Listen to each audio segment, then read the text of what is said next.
ત્યારથી વર્ણશંકરતા આવે ત્યારે સૂત પરંપરા શરૂ થઈ અને એ વંશમાં જેટલા પણ જન્મે એને સૂત જ કહેવામાં આવે. ભૃગુ વંશની અંદર શુનક નામના ઋષિ થયા અને શુનકના પુત્ર થયા શૌનક. આ શૌનક ઋષિએ હરિદ્વારમાં જઈ અને ગંગાના કાંઠે ભગવાનનું તપ કર્યું. શેના માટે? એમણે તપ કરીને ભગવાનને પ્રસન્ન કરીને જ્યારે ભગવાને પ્રગટ થઈને કીધું કે વરદાન માંગો, ત્યારે આ શૌનકજીએ વરદાન માંગ્યું કે પ્રભુ મને એવું સ્થાન આપો કે જે સ્થાને મને માયાનો સ્પર્શ ના થાય. માયાનો સ્પર્શ એટલે મને બીજી એક આદિ વ્યાધિ ઉપાધિ કે એક પ્રકારની ચિંતા કે ખોટા સંકલ્પ ના થાય, ખોટા વિચારો ના આવે એવી જગ્યા મને કહો કે જ્યાં હું સુખેથી તમારું ભજન કરી શકું, સેવા કરી શકું. ત્યારે ભગવાને રાજી થઈ અને પોતાનું સુદર્શન ચક્ર આપ્યું અને શૌનકજીને વાત કરી કે તમે આ ચક્રને લઈને જાઓ, ચક્રની પાછળ પાછળ જાઓ. જે જગ્યાએ આ ચક્રની ગતિ સ્થિર થઈ જાય, આ ચક્ર જ્યાં ઊભું રહી જાય, સમજજો એ સ્થાન પર તમારે તપ કરવાનું, ભજન કરવાનું. એ જગ્યાએ કોઈ દિવસ તમને માયાનો સ્પર્શ નહીં થાય. હવે શૌનકજી ચાલે, એની આગળ વાયુ માર્ગે ચક્ર ચાલતું જાય. એ હરિદ્વાર ઋષિકેશથી ઉતરતા ઉતરતા જેમ આવતા જાય, રસ્તામાં જેટલાને ખબર પડી કે શૌનકજીને આવું વરદાન મળ્યું છે, એમ બધા એમની સાથે જોડાતા ગયા.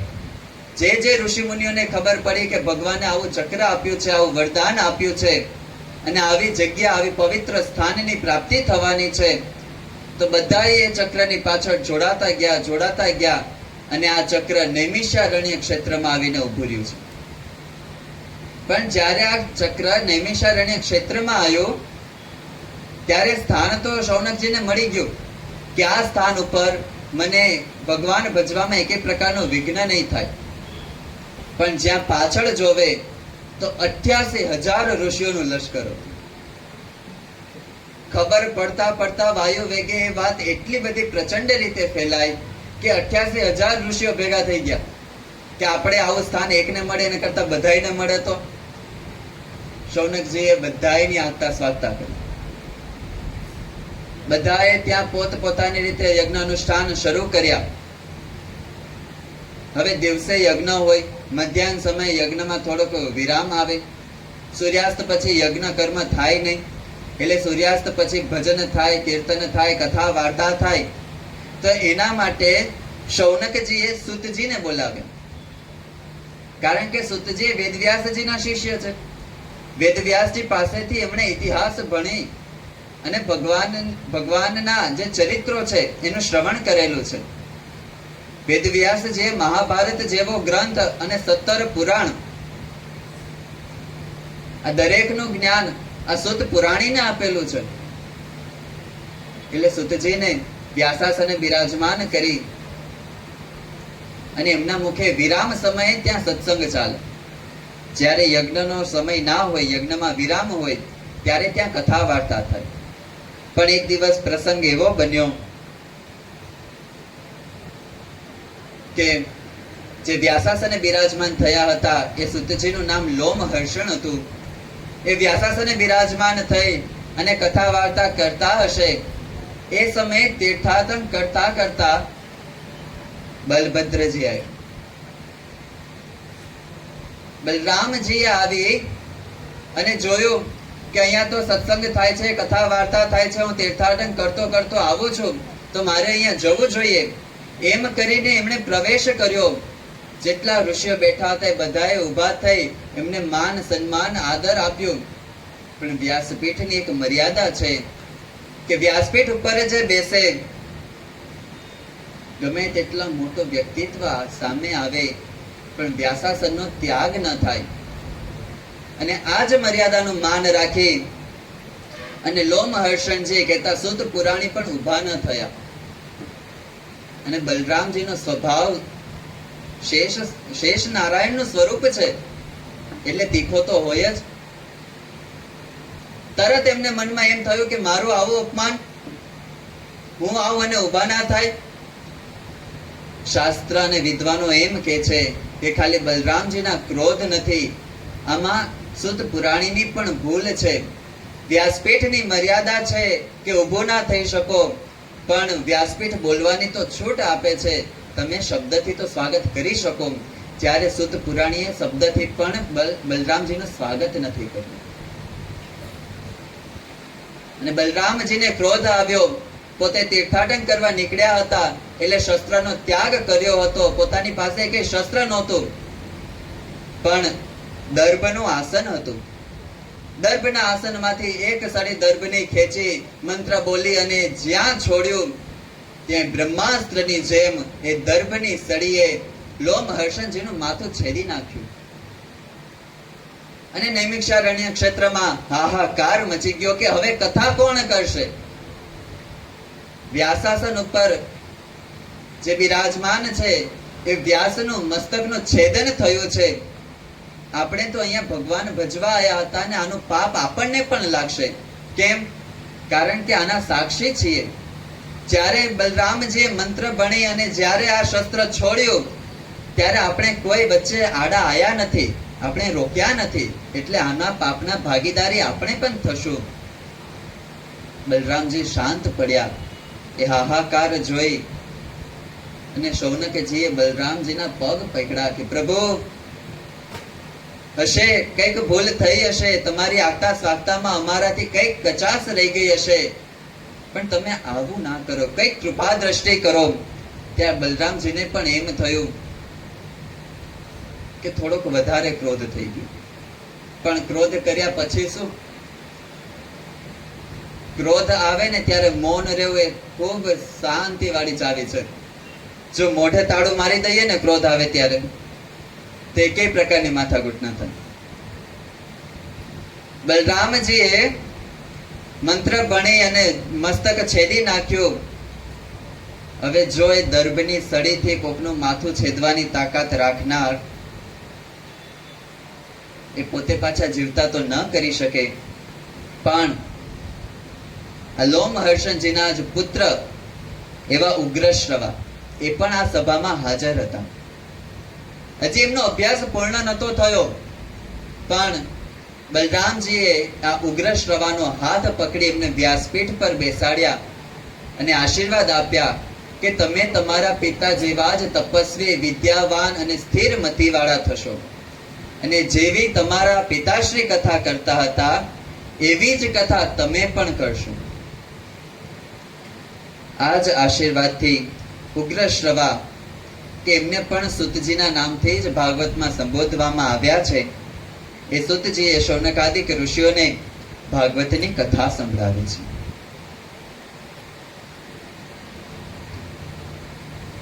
વેદવ્યાસજીએ જ્યારે જોયું કે આ પૃથ્વી ઉપર કળિયુગની અસર થઈ, લોકોની બુદ્ધિ મંદ થતી ગઈ, અત્યારે આપણે પેલા જેટલું યાદ ન રાખી શકીએ. સતયુગમાં એમ કહેવાય કે ત્યારે જે વિદ્યા હતી એમાં ગ્રંથની જરૂર નથી. કેમ? ગુરુમુખી હતી. ગુરુ બોલે, સામે શિષ્ય સાંભળે અને એને કંઠસ્થ થઈ જાય, એને યાદ રહી જાય. આજે 10-10, 15-15 વાર વાંચીએ તો પણ ઘણી વાર યાદ નથી રહેતું, એવી આપણે સૌની બુદ્ધિ છે. તો આ મંદ બુદ્ધિનો પ્રભાવ, યુગનો પ્રભાવ થશે, તેમાં મારે કંઈક કરવું જોઈએ. શાસ્ત્ર અને વેદ એમ કહે છે કે આ પૃથ્વી ક્યારેય વાંજણી નથી રહેતી, એટલે કા ભગવાનના અવતાર હોય અને કા તો ભગવાનની કૃપાથી એવા ભગવાનને પ્રાપ્ત કરેલા સંતો હોય, પણ કાયમને માટે આ પૃથ્વી ઉપર એવા કોક ને કોક વિચરતા હોય છે, જેના લીધે આ પૃથ્વી સ્થિર ટકી શકે છે.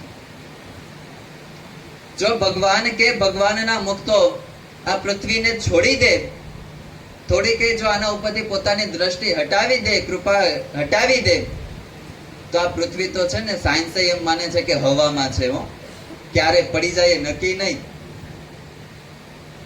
આ તો ભગવાન સંકલ્પ કરે. કેવો સંકલ્પ?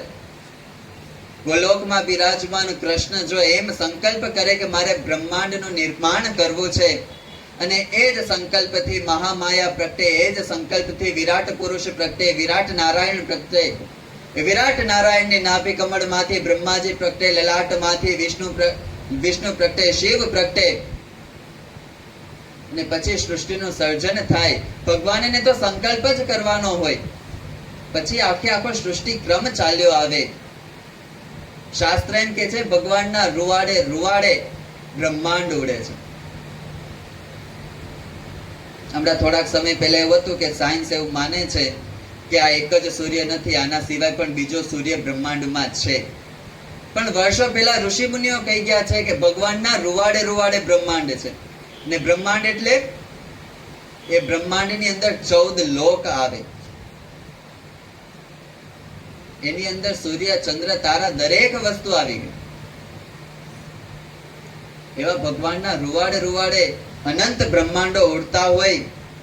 પણ યાદ રાખજો, આપણે જે બ્રહ્માંડમાં છીએ, જે પૃથ્વી ઉપર છીએ, આનું અંડકટા એ ફૂટેલું છે. આ બ્રહ્માંડ કેવું છે? આપણું જે બ્રહ્માંડ છે એને ફૂટલું બ્રહ્માંડ કે છે. કેમ? જ્યારે ભગવાન વામન સ્વરૂપે પ્રગટ થયા બલિરાજાની પાસે, અને જ્યારે એના પછી વિરાટ રૂપ ધારણ કર્યું, અને 3 ડગલે જ્યારે ભગવાને આ બ્રહ્માંડ માપ્યું, ત્યારે ભગવાન આ અંડકટાને છેદી અને વિરાટ રૂપે જ્યારે બહાર નીકળ્યા અને બ્રહ્મના લોકમાં, બ્રહ્માજીના લોકમાં કહેતા સત્યલોકમાં ગયા. ભગવાનના ચરણ સત્યલોકમાં પડ્યું પહેલું ડગલું લીધું એ. એટલે આપણું બ્રહ્માંડ એ ફૂટલું બ્રહ્માંડ છે. આવા બ્રહ્માંડની અંદર પૃથ્વીના ક્યાંક છેડામાં, એ પૃથ્વી પણ એટલી મોટી છે કે આપણે આખી પૃથ્વી ફરી નથી શકતા જીવવાની અંદર. એવી આ પૃથ્વી ઉપર ભગવાન પ્રગટે, જેના રૂવાડે રૂવાડે અનંત બ્રહ્માંડ ઉડતા હોય, એ ભગવાન પણ મનુષ્ય દેહ ધારણ કરે. આજના સમયે આવા મકાન થયા, પણ ભગવાનના એ લોકની સમૃદ્ધિ આગળ આપણા મકાન એ તો ગાર માટીના મકાન કે ઝૂંપડપટ્ટી જેવા જ કહેવાય. ભગવાનના ધામનું વર્ણન કેવું છે? અતિ સુંદર ગોલોક મધ્યે અક્ષર એવું જેનું નામ છે. અક્ષર એટલે જે નાશ ન પામે, જે ક્યારેય નાશ ન થાય. ભગવાનના ધામનો ક્યારેય નાશ ન થાય. અતિશય તેજસ્વી છે સ્વરૂપ, અને એનું તેજ એટલું જ નહીં, ત્યાં તમે ભગવાનના ધામમાં સોનાના વિચારો તો સોનાના મહેલ મળે, હીરાના વિચારો તો હીરાના મહેલ મળે. આપણી કલ્પનામાં ના આવે એટલી સમૃદ્ધિ ભગવાનના ધામમાં છે. અને એ ભગવાન માણસ જેવો થઈ અને આપણા ઝૂંપડામાં રહેવા માટે અવતાર ધારણ કરીને આવે. વ્યાસજીને થયું કે હું જ્યારે આ ભગવાન આ પૃથ્વી ઉપર આવે ત્યારે પણ ભગવાન સાથે પણ માણસ સરખી રીતે વ્યવહાર નથી કરતો. રામને આપણે બધા અત્યારે ભગવાન માનીએ, પણ રામ જ્યારે આ પૃથ્વી ઉપર હતા ત્યારે એને ભગવાન માનનારા કેટલા? એ અનંત કોટી બ્રહ્માંડના ધણીને પણ વનવાસ આપનાર માણસો જ હતા. કૃષ્ણને આપણે ભગવાન અત્યારે માનીએ, પણ એ કૃષ્ણને જ્યારે આ પૃથ્વી ઉપર મનુષ્ય લીલા કરતા હોય ત્યારે ભગવાન માનનારા કેટલા?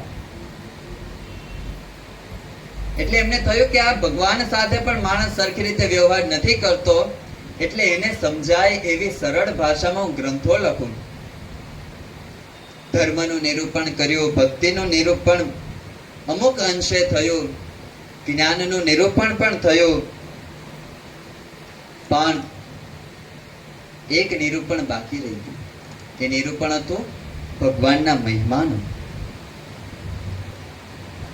વેદવ્યાસજીએ આવા વિચાર કરી અને 17 પુરાણોની રચના કરી, છતાં એમના હૃદયમાં શાંતિ ન થઈ.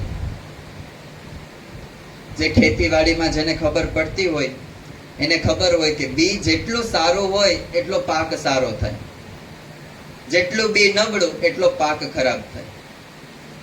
ભાગવતનો પ્રથમ સ્કંદ અને એમાં પૂછાયેલા પ્રશ્ન એ આ ગ્રંથના બીજ રૂપે છે.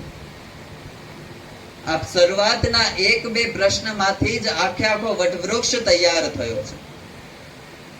ઉપનિષદોનો મંત્ર છે, શૌનકો હવૈ મહાસાલોંગીર સવિધિવત ઉપપન્ન પ્રપચ્છ કસ્મિન્નુ ભગવો વિજ્ઞાતે સર્વમિદમ વિજ્ઞાતમ ભવતી ઇતિ. કેવું કયું તત્વ છે કે એકને જાણી લઈએ તો બધું જ સમજાય છે? એવો તત્વ શું છે?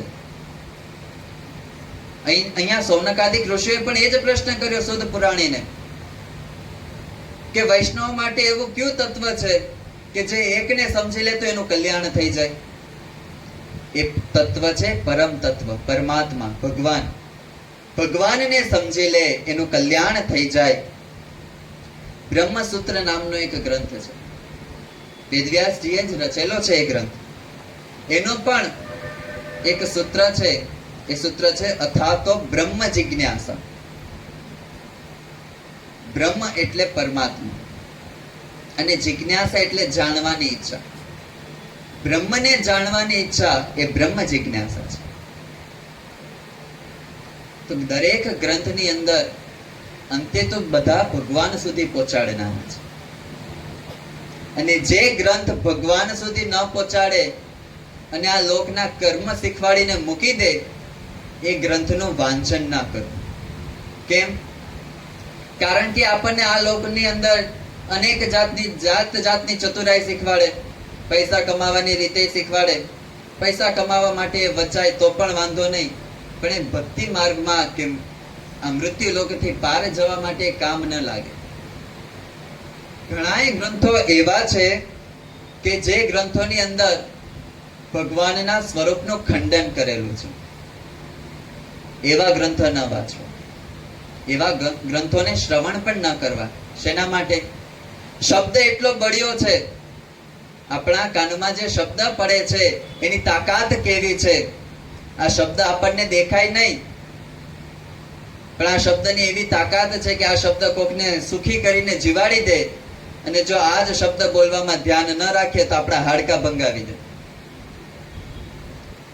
એટલે શબ્દ દેખાતા નથી પણ અસર બહુ મોટી કરે છે. એટલે જે ગ્રંથ ભગવાનનું ખંડન કરે એ ગ્રંથનું શ્રવણ ના કરવું. અહીંયા પણ ભગવાન શ્રી કૃષ્ણની વિશે પ્રીતિ કરી અને સુતજીને પ્રશ્ન પૂછ્યો છે કે જ્યારે ભગવાન પોતે પોતાની લીલા સંકેલી અને આ પૃથ્વી ઉપરથી સ્વધામ ગમનની લીલા કરી, ત્યારે ધર્મ કોના શરણે ગયો? અને કળિયુગને તો પછી મોકળો માર્ગ મળ્યો. કેમ? જ્યાં સુધી કૃષ્ણ આ પૃથ્વી ઉપર હોય ત્યાં સુધી કળિયુગ પોતાનો પ્રભાવ બતાવી ન શકે. તો એ કળિયુગ પછી શું એને તાંડવ મચાવ્યો? ત્યારે સુતજીએ કીધું છે કે અધર્મ વધતા ભગવાન પાર્ષદો સાથે આવે છે અને પોતાની લીલાનો વિસ્તાર કરે છે. લીલા વિસ્તાર કેવો? કે જે ગ્રંથમાં વણાયેલો હોય. કોઈ એમ કે અમે 10 અવતારને માનીએ, ભગવાને તો આજ સુધી 10 જ અવતાર લીધા છે. શ્રીમદ ભાગવત ગ્રંથની અંદર 24 અવતારોનું પણ વર્ણન છે. તો કોઈક એમ કે અમે તો 24 અવતારને જ માનીએ, 24 જ અવતાર હોય. પણ આ જ શ્રીમદ ભાગવત ગ્રંથ એમ કે છે કે ભગવાનના અવતાર અસંખ્ય છે.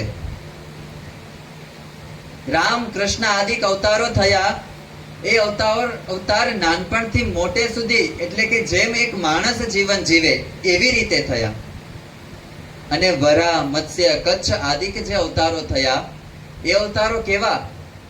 કે પોતાના કર્મની સિદ્ધિ માટે આયા હોય. એમણે જે સંકલ્પ કર્યો છે એ સંકલ્પ પૂર્ણ થતા પોતે અદ્રશ્ય થઈ જાય, એવા પણ અવતારો છે. એટલે ભગવાનના અવતારોને બાંધવા એ આપણા કોઈના હાથની વાત નથી. એટલે વેદવ્યાસજી પોતે પણ ભગવાનનો કલા અવતાર છે. ભગવાન એક તો પોતે અવતાર ધારણ કરીને આવે, એક એ અવતાર. બીજો હોય અંશા અવતાર, એટલે કે ભગવાને જેની અંદર પોતાનો અંશ મૂક્યો હોય.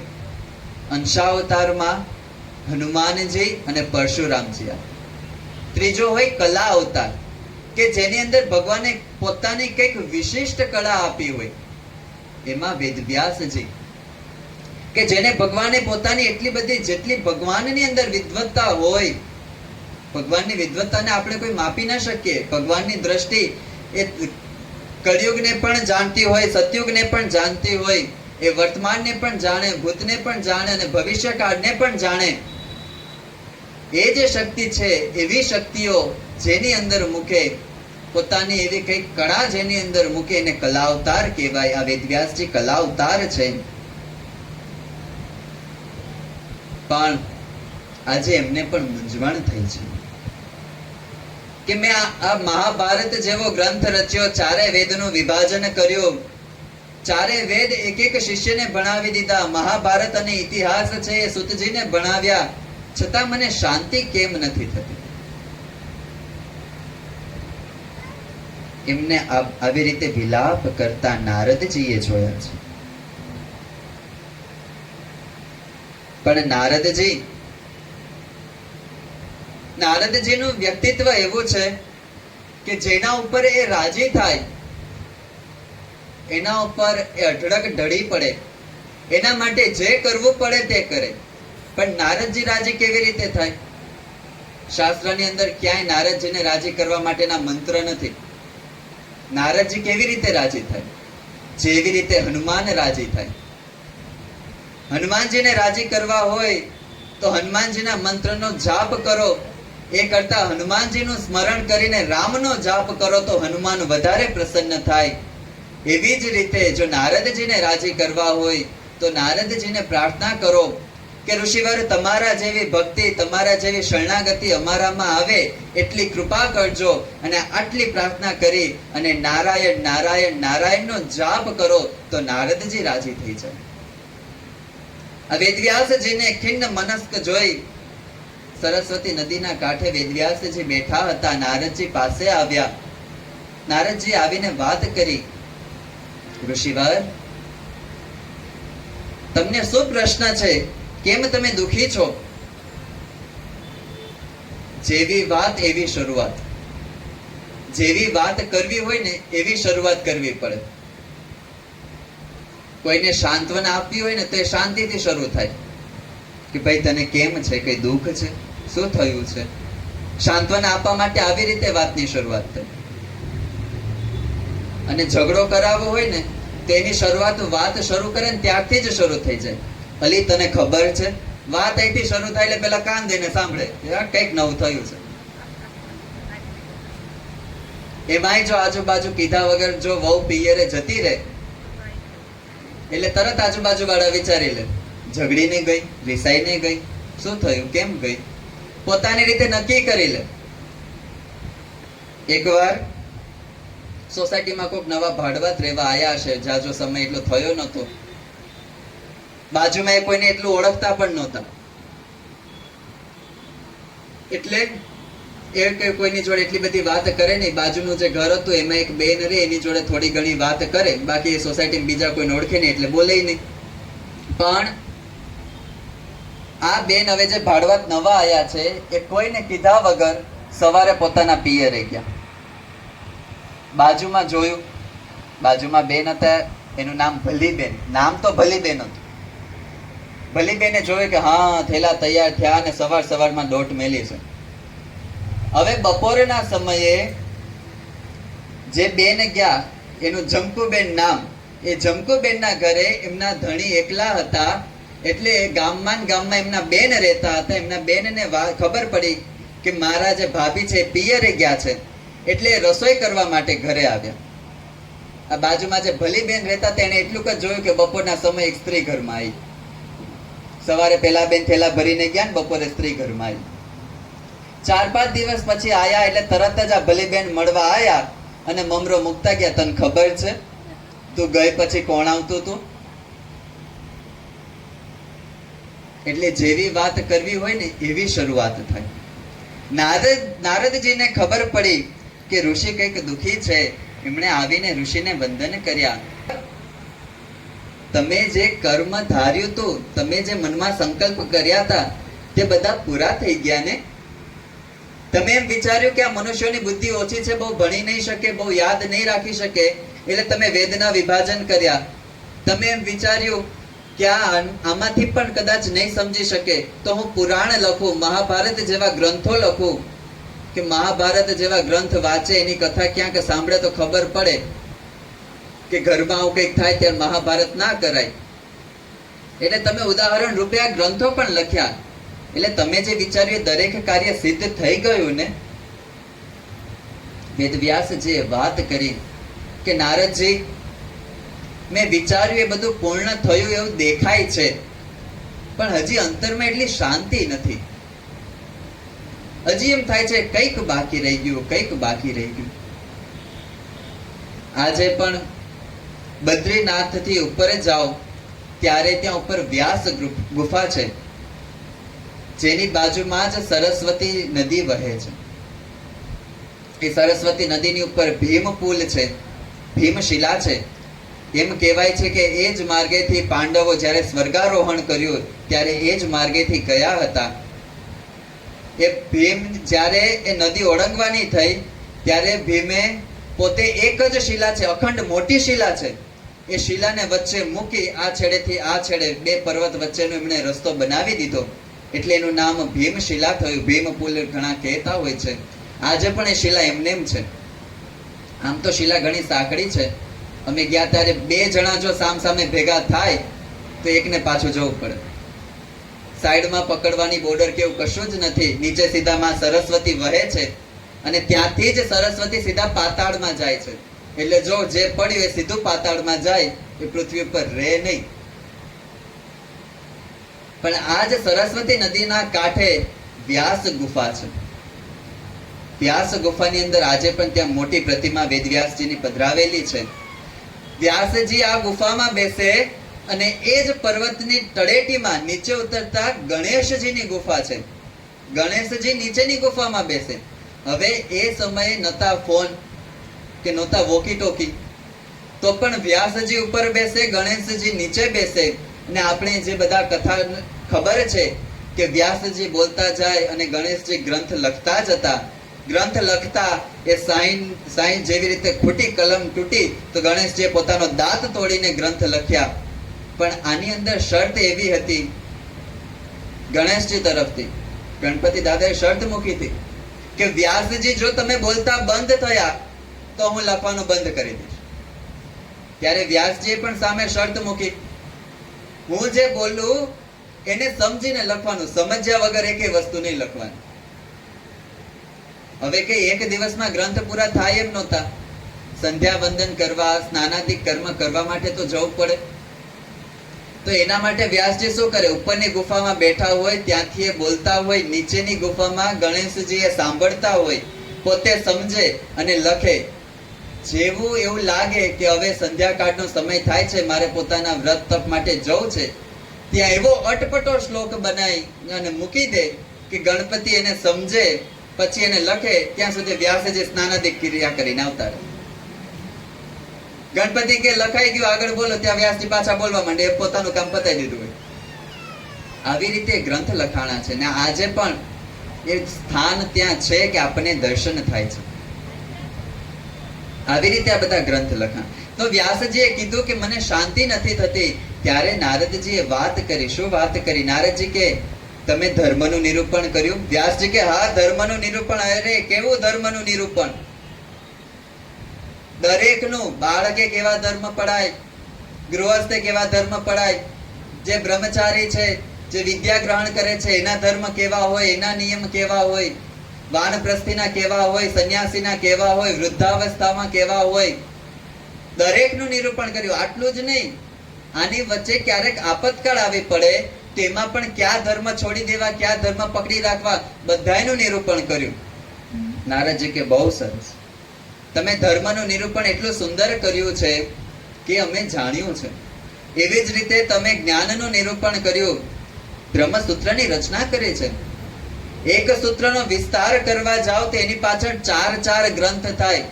અથા તો બ્રહ્મ જિજ્ઞાસા આ સૂત્રનો વિસ્તાર જ એટલો છે કે આજે પણ આના ઉપર આ એક જ સૂત્રને પકડી, આજે જ્યારે આ સૂત્ર અને આ ગ્રંથ જ્યારે કોર્સમાં ભણવામાં મૂકવામાં આવે છે તો આ એક જ સૂત્ર 6 મહિના સુધી વિદ્યાર્થીને ભણાવવામાં આવે છે. એટલો એનો વિસ્તાર છે. અથા તો બ્રહ્મ જિજ્ઞાસા.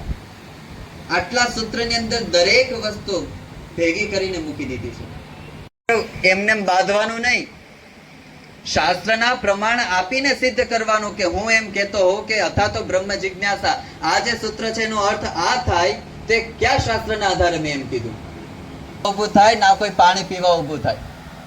10 કલાક સુધી નિર્ણાયકો એમને એમ બેઠા રહે, 10 કલાક સુધી સામે જે પ્રતિસ્પર્ધીઓ છે એ પણ. આજે જ્યારે વેદવ્યાસજીને એમ થયું કે મારે શું બાકી રહી ગયું, ત્યારે નારદજીએ વાત કરી, ઋષિવાર તમે દરેકનું નિરૂપણ કર્યું, પણ એક વસ્તુ બાકી રહી ગઈ છે અને એ છે, અને આ સાધુ છે ને, આ સાધુના પાસે જાઓ ને તો જ મુસીબતનું હલ થાય.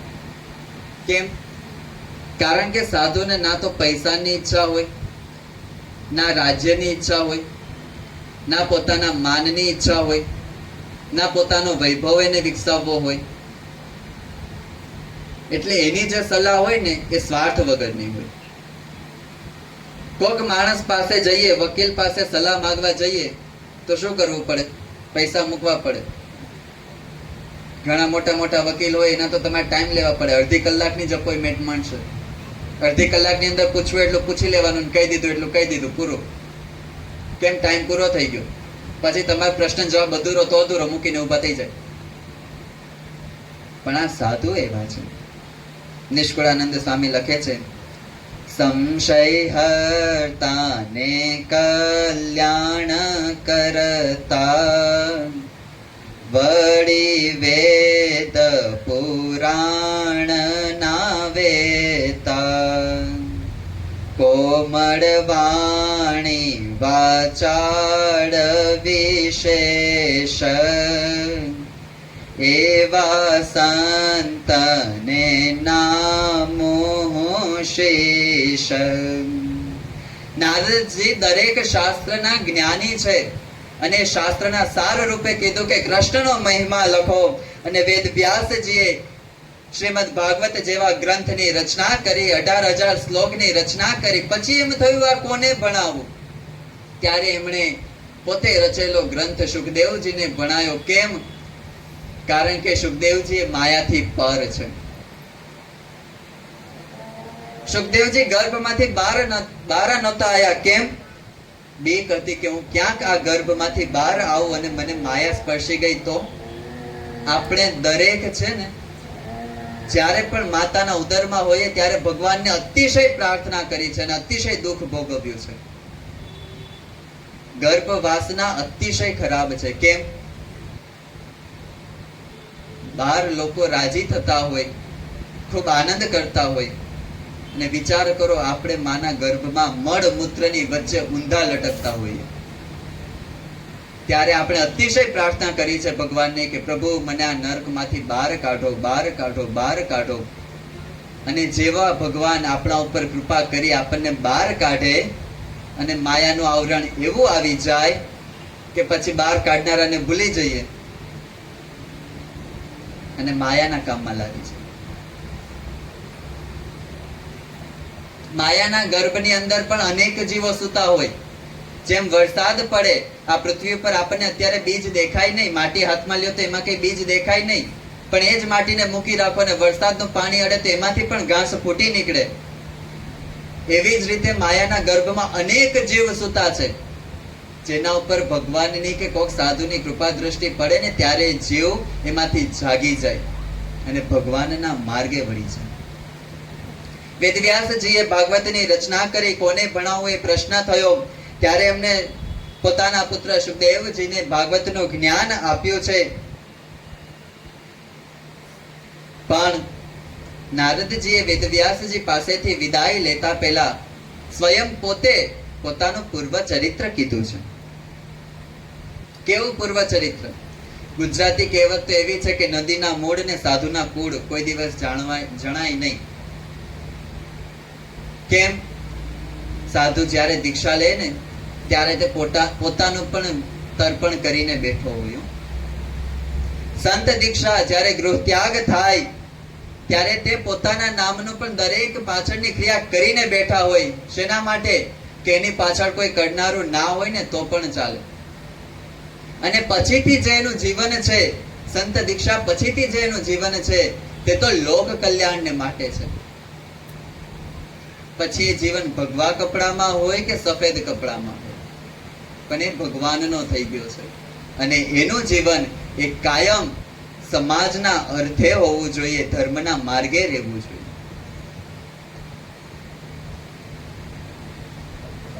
પણ નારદજીએ બીજા મુમુક્ષુઓને હિંમત મળે, બીજા મુમુક્ષુઓને જ્ઞાન થાય એ માટે નારદજીએ પોતાનું પૂર્વચરિત કીધું છે કે હું તો દાસી પુત્ર છું. નારદજીએ વાત કરી, હું તો ગયા જન્મમાં દાસી પુત્ર છું. વેદવાદી બ્રાહ્મણને ત્યાં મારી માતા તો દાસી હતી, પણ એ બ્રાહ્મણને ત્યાં દાસી હતી એટલું જ નહીં, ત્યાં બ્રાહ્મણની સેવા કરતી, હું પણ સાથે સાથે ત્યાં હરતો ફરતો, એ બ્રાહ્મણ બટુકો સાથે હું પણ રમતો, અને એમની સાથે મને ભણવાનો તો અધિકાર ન મળ્યો એ સમયે.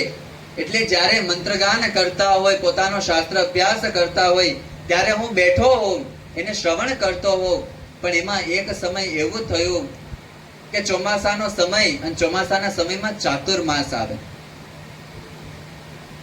હમણાં જે જેઠ અષાઢ મહિનો આવશે, અષાઢ સુદ એકાદશી થી કાર્તિક સુદ એકાદશી સુધી ચાતુર્માસ કહેવાય.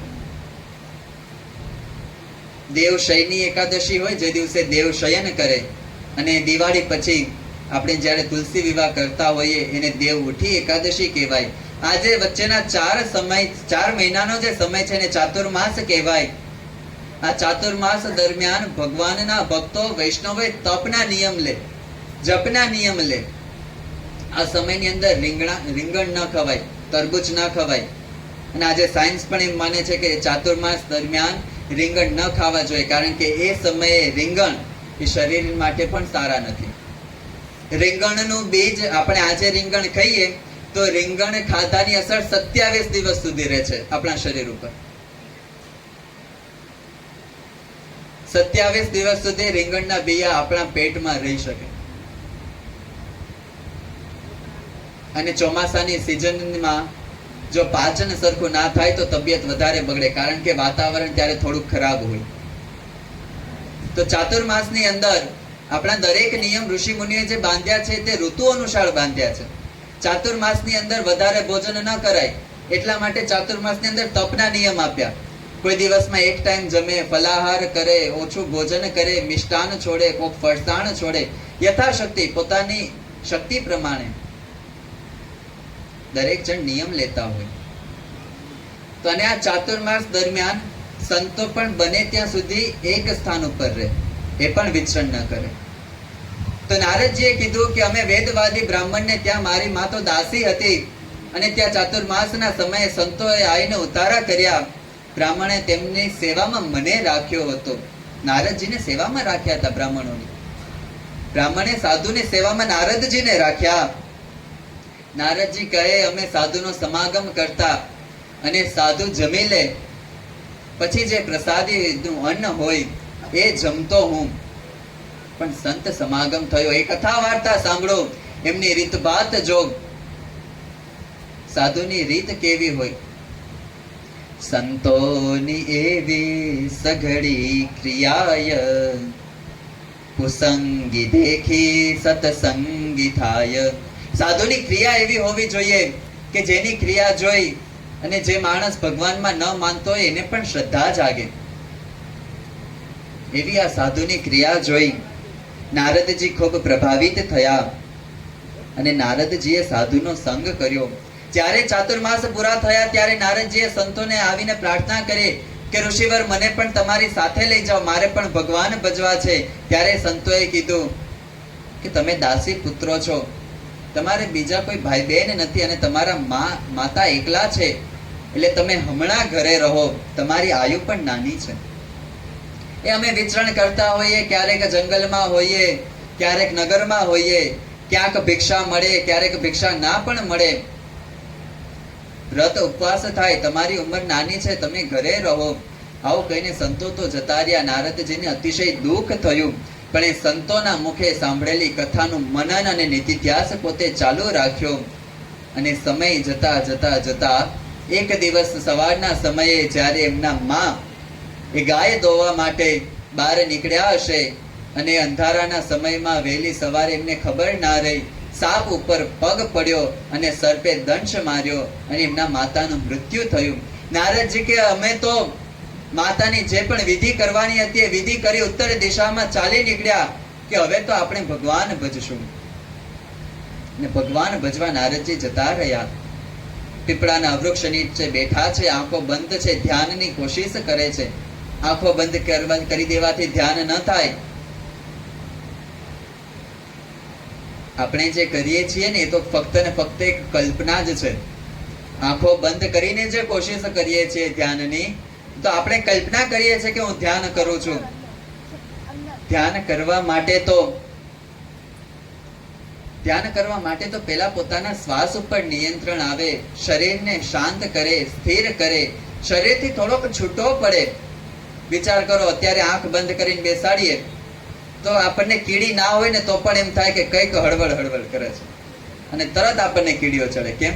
આદત નથી. નારદજી પીપળાના ઝાડ નીચે બેઠા છે, ધ્યાનસ્થ થઈને સમાધિમાં છે અને એમાં એમને ભગવાનના દિવ્ય સ્વરૂપના દર્શન થયા છે. પણ એ સ્વરૂપ દેખાણું કે હજી તરત જ અદ્રશ્ય થઈ ગયું. નારદજીનું ધ્યાન ભંગ થયું, આંખ ખુલી ગઈ, ચારે દિશામાં જોવા માંડ્યા કે મેં જે મનમોહક મૂર્તિના દર્શન કર્યા એ મૂર્તિ ક્યાં જતી રહી, એ સ્વરૂપ ક્યાં જતું રહ્યું. ત્યારે આકાશવાણી થઈ, નારદ, તારી અંદર મને ભજવાની આશા છે, ઈચ્છા છે, પણ એ પ્રબળ બને એટલે મેં તને મારા સ્વરૂપની થોડીક એવી ઝાંખી કરાઈ છે. હવે તો તું વધારે ભજન કર, પછી તને ભગવાનની પ્રાપ્તિ થશે. આ જન્મે તો નહીં થાય. અને નારદજીએ પોતાનું આખું જીવન ખૂબ તપ કરી અને શરીર છોડી દીધું. પણ નારદજી કે શરીર છોડવામાં પણ અમને એટલું સુખ હતું, એટલી શાંતિ હતી. કેમ? કારણ કે સાધુનો સમાગમ હતું. અને શરીર છોડ્યા પછી શું થયું?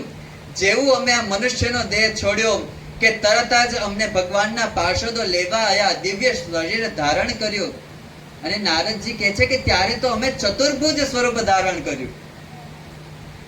ભગવાનના લોકમાં ફક્ત ભગવાન જ ચતુર્ભુજ રૂપે નથી, ભગવાનના મુક્તો પણ ચતુર્રૂપ ભુજ ધારણ કરી શકે, કે જેમના મુક્તોને પણ 4 ભુજાઓ હોય. પણ એના પછી ઘણા સમય સુધી અમે બ્રહ્માજીની અંદર રહ્યા અને ફરી જ્યારે સહસ્ત્ર યુગ જતા રહ્યા, યુગોની ચોકડી ગઈ, ત્યારે બ્રહ્માજીએ જ્યારે એવો સંકલ્પ કર્યો કે હવે ફરીથી બ્રહ્માંડની રચના કરું, ત્યારે મરીચ્યાદી ઋષિઓની સાથે હું પણ બહાર આવ્યો.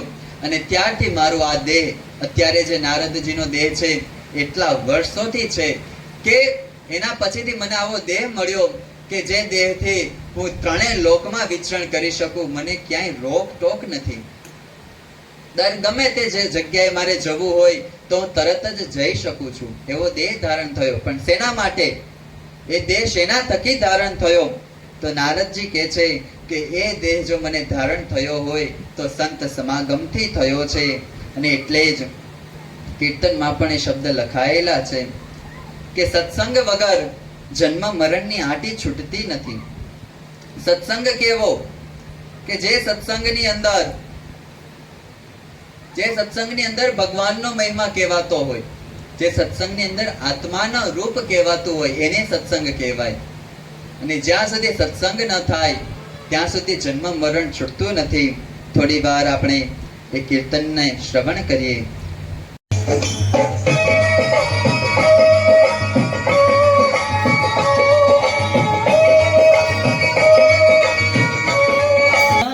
સત્સંગ વિના જન્મ મરણ ભ્રમ જાળ મતે નહીં જંતને મન માનતજી તે માટે શરણી જઈ રહીએ સંતને મરણ ભ્રમ જાળ મતે નહીં જંતને જન્મ મરણ બ્રહ્મચાર મતે નહીં જંતને ઓ અડસઠ તીરથ ફરી આવે નિત્ય નિગમ વિધિ કરી કરી નાવે જો 68 તીરથ ફરી આવે નિત્ય નિગમ વિધિ કરી કરી નાવે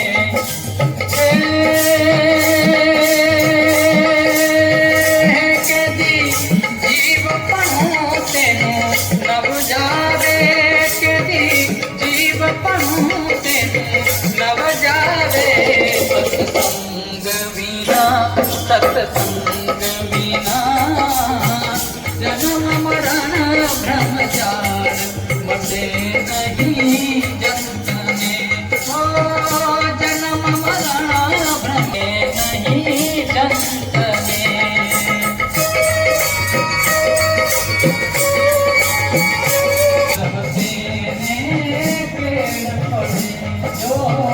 પિંગલા પિંગલાની ખબર જડે કરી આગ્રહ તેને પેડ પડે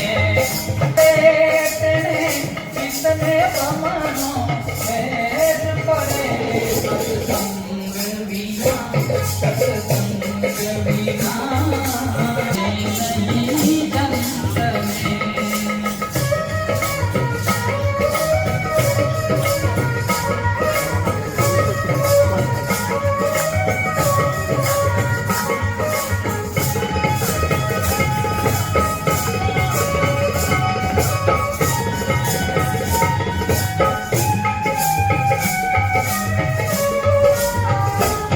કોઈ પાપ કરે જઈને કાશી કોઈ અનન ખાય રહે અપવાસી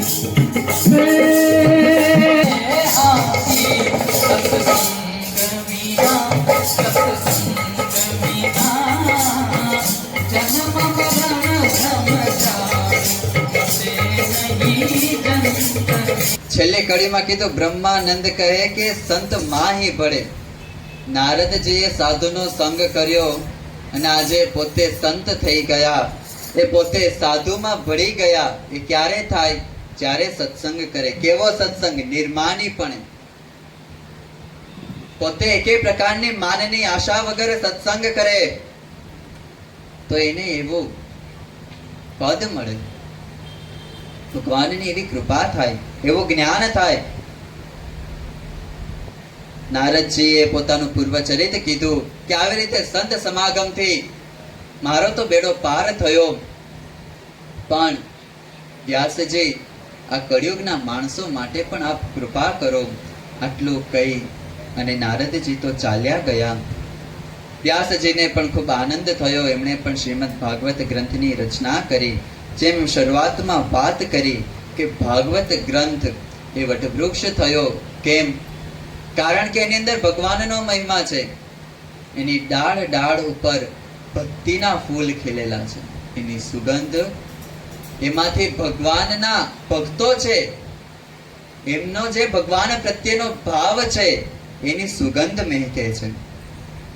આજ ભાગવતની કથા એ સમયથી લઈને આજ સુધી કેટલી વાર વંચાણી હશે. આપણે સૌ પણ કેટલી વાર સાંભળી હશે. ઘણાને એવા નિયમ હોય કે નિત્ય પ્રત્યે ભાગવતનો પાઠ કરતા હોય તો એક વાર પૂરો થાય એટલે તરત પાછો બીજી વાર શરૂ કરે, ત્રીજી વાર શરૂ કરે. પણ આ ભાગવત ગ્રંથ જ એવો છે કે ગમે તેટલી વાર વાંચો ને ગમે તેટલી વાર સાંભળો, દરેક વખતે એમાં કંઈક નવીનતા લાગે. દરેક વખતે એમાં આનંદ જ આયા કરે. જેમ ગુલાબનો ફૂલ હોય, આપણે રોજ જોતા હોઈએ, પણ એ ગુલાબના ફૂલને જોઈને ક્યારેય આપણને એમ થાય કે હવે આને આખી જિંદગી જોયું, હવે શું જોવું? એવું થાય જ નહીં.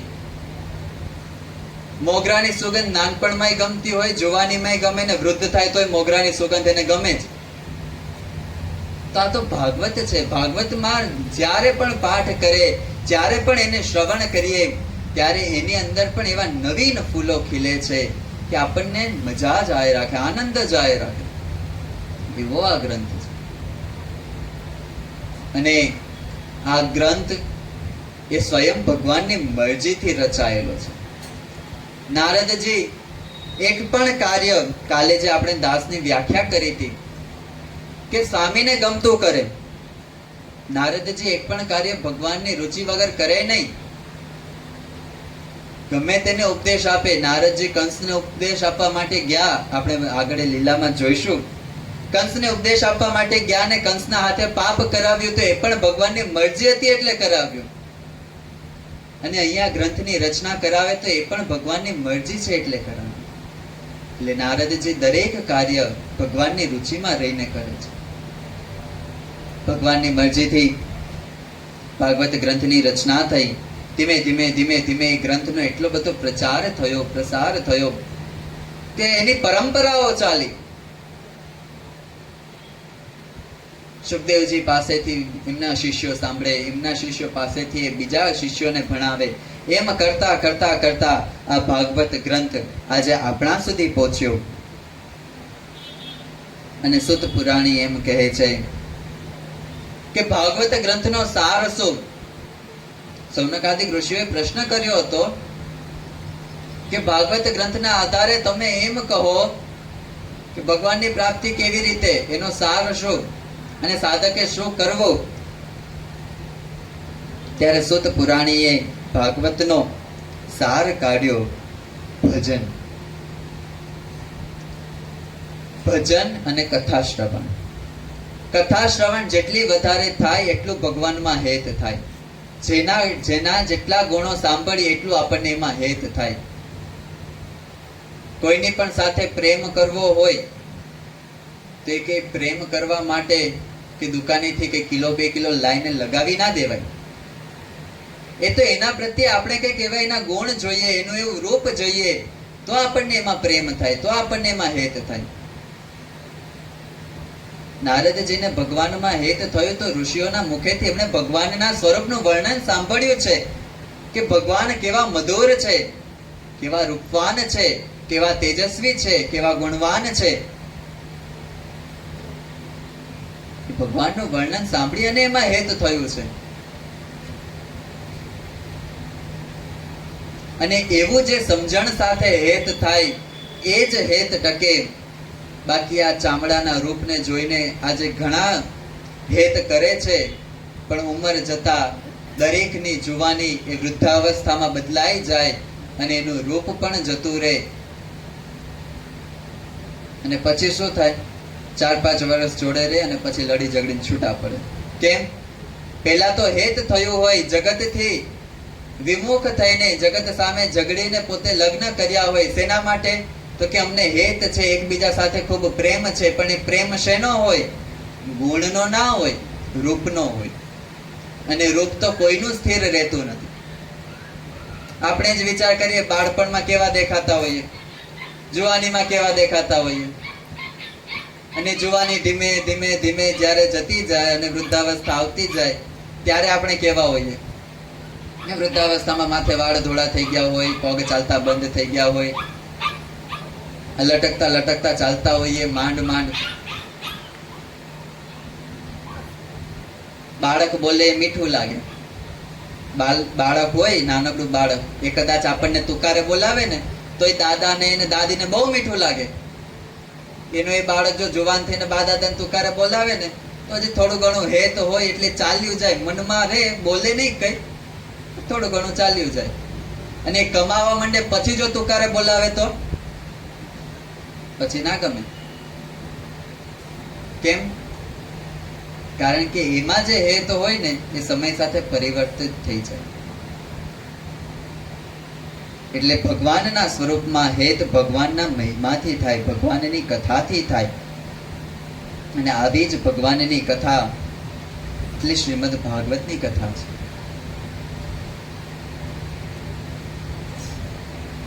આ શ્રીમદ ભાગવત ગ્રંથની રચના થઈ. આ લોકની અંદર ગુજરાતીઓ માટે તો શ્રીમદ ભાગવતનો આંબો એ ખૂબ જ પ્રસિદ્ધ છે. આંબાના એક એક શબ્દ એ સમજવા જેવા છે કે આંબો કેવો છે, આ શ્રીમદ ભાગવત ગ્રંથ ક્યાંથી આવ્યો છે, કેવી રીતે આપણા સૌ કોઈ સુધી પહોંચ્યો. આપણે શ્રીમદ ભાગવતને આંબા રૂપે એક મોટું ઝાડ કહી દઈએ એટલી ઉપમા નથી. એના ફળ કોણ છે, એના પાન કોણ છે, એના ડાળીઓ કોણ છે, દરેકનું વર્ણન ખૂબ સરસ રીતે છે. શ્રવણ કરીએ શ્રીમદ ભાગવતનો આંબો.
લીટીમાં હતું કે જે સાંભળે શીખે અને ગાય એ બધાયનો ભગવાનના ચરણ કમળમાં વાસ થાય.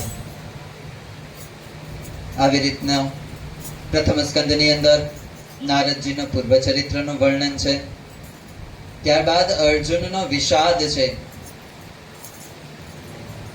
સૂક્ષ્મ રૂપે પ્રથમ સ્કંદમાં પણ મહાભારતની ઝલક જોવા મળે કે અર્જુન જ્યારે યુદ્ધમાં પાછો પડે, ભગવાન તેને બળ આપે અને પૂછે કે તું કોનાથી ડરે છે? અર્જુન કે સામે મારા ભાઈ છે, કાકા છે, સંબંધી છે. અર્જુન કે તારા સગા? અર્જુનનો આ વાક્ય સાંભળી ભગવાને પૂછ્યું કે આમાં તારાના સગા કોણ? આ શરીર તારું સગું છે કે એમની અંદર રહેલો જીવ તારો સગો છે? જો શરીર સગું હોય તેમના મર્યા પછી તેમને અગ્નિ સંસ્કાર કેમ આપે છે? અને જો જીવાતમાંથી એક હોવ તો જીવ તો મળતો નથી, તો તને બીક શેની છે? એવી રીતે અનેકવિધ કારણોથી અર્જુનનો વિષાદ દૂર કરી ભગવાને અર્જુનની અનેક જગ્યાએ યુદ્ધમાં રક્ષા કરી, યુદ્ધ જીત્યા. પણ પ્રથમ સ્કંધની અંદર વિશેષ રૂપે વર્ણન હોય તે છે અશ્વત્થામાનું. અશ્વત્થામાએ 5 પાંડવો સમજી પાંડવોના 5 પુત્રો સૂતા હતા અને સૂતેલા પુત્રોના માથા છેદી નાખ્યા. રાત્રિના અંધકારમાં કૃત્ય કર્યું. એને એમ થયું કે મેં તો પાંડવોના માથા છેદ્યા છે. સવાર પડી અને ખબર પડી કે પાંડવો તો જીવે છે, મેં તો પાંડવોના પુત્રોના મસ્તક કાપ્યા. અને અશ્વત્થામાને હવે ફાળ પડી કે પાંડવો તો જીવે જ છે, બાકી હતું તો હું એમના પુત્રોને મારીને આવ્યો, એટલે હવે મને નહીં છોડે. ઘણીવાર માણસને શું થાય કે પોતાની જોડે ધન હોય, સંપત્તિ હોય, કોઈ સત્તા હોય, એના મદમાં એ એટલો બધો વિકૃત બુદ્ધિવાળો થઈ જાય કે કોની સાથે કેવો વ્યવહાર કરવો એનું ભાન ન રહે. અશ્વત્થામાને એમ છે કે મારી જોડે મણી છે, હું તો ચિરંજીવી છું, મને કોણ મારી શકે? પણ એ ભૂલી ગયો છે કે અર્જુન જોડે કૃષ્ણ છે.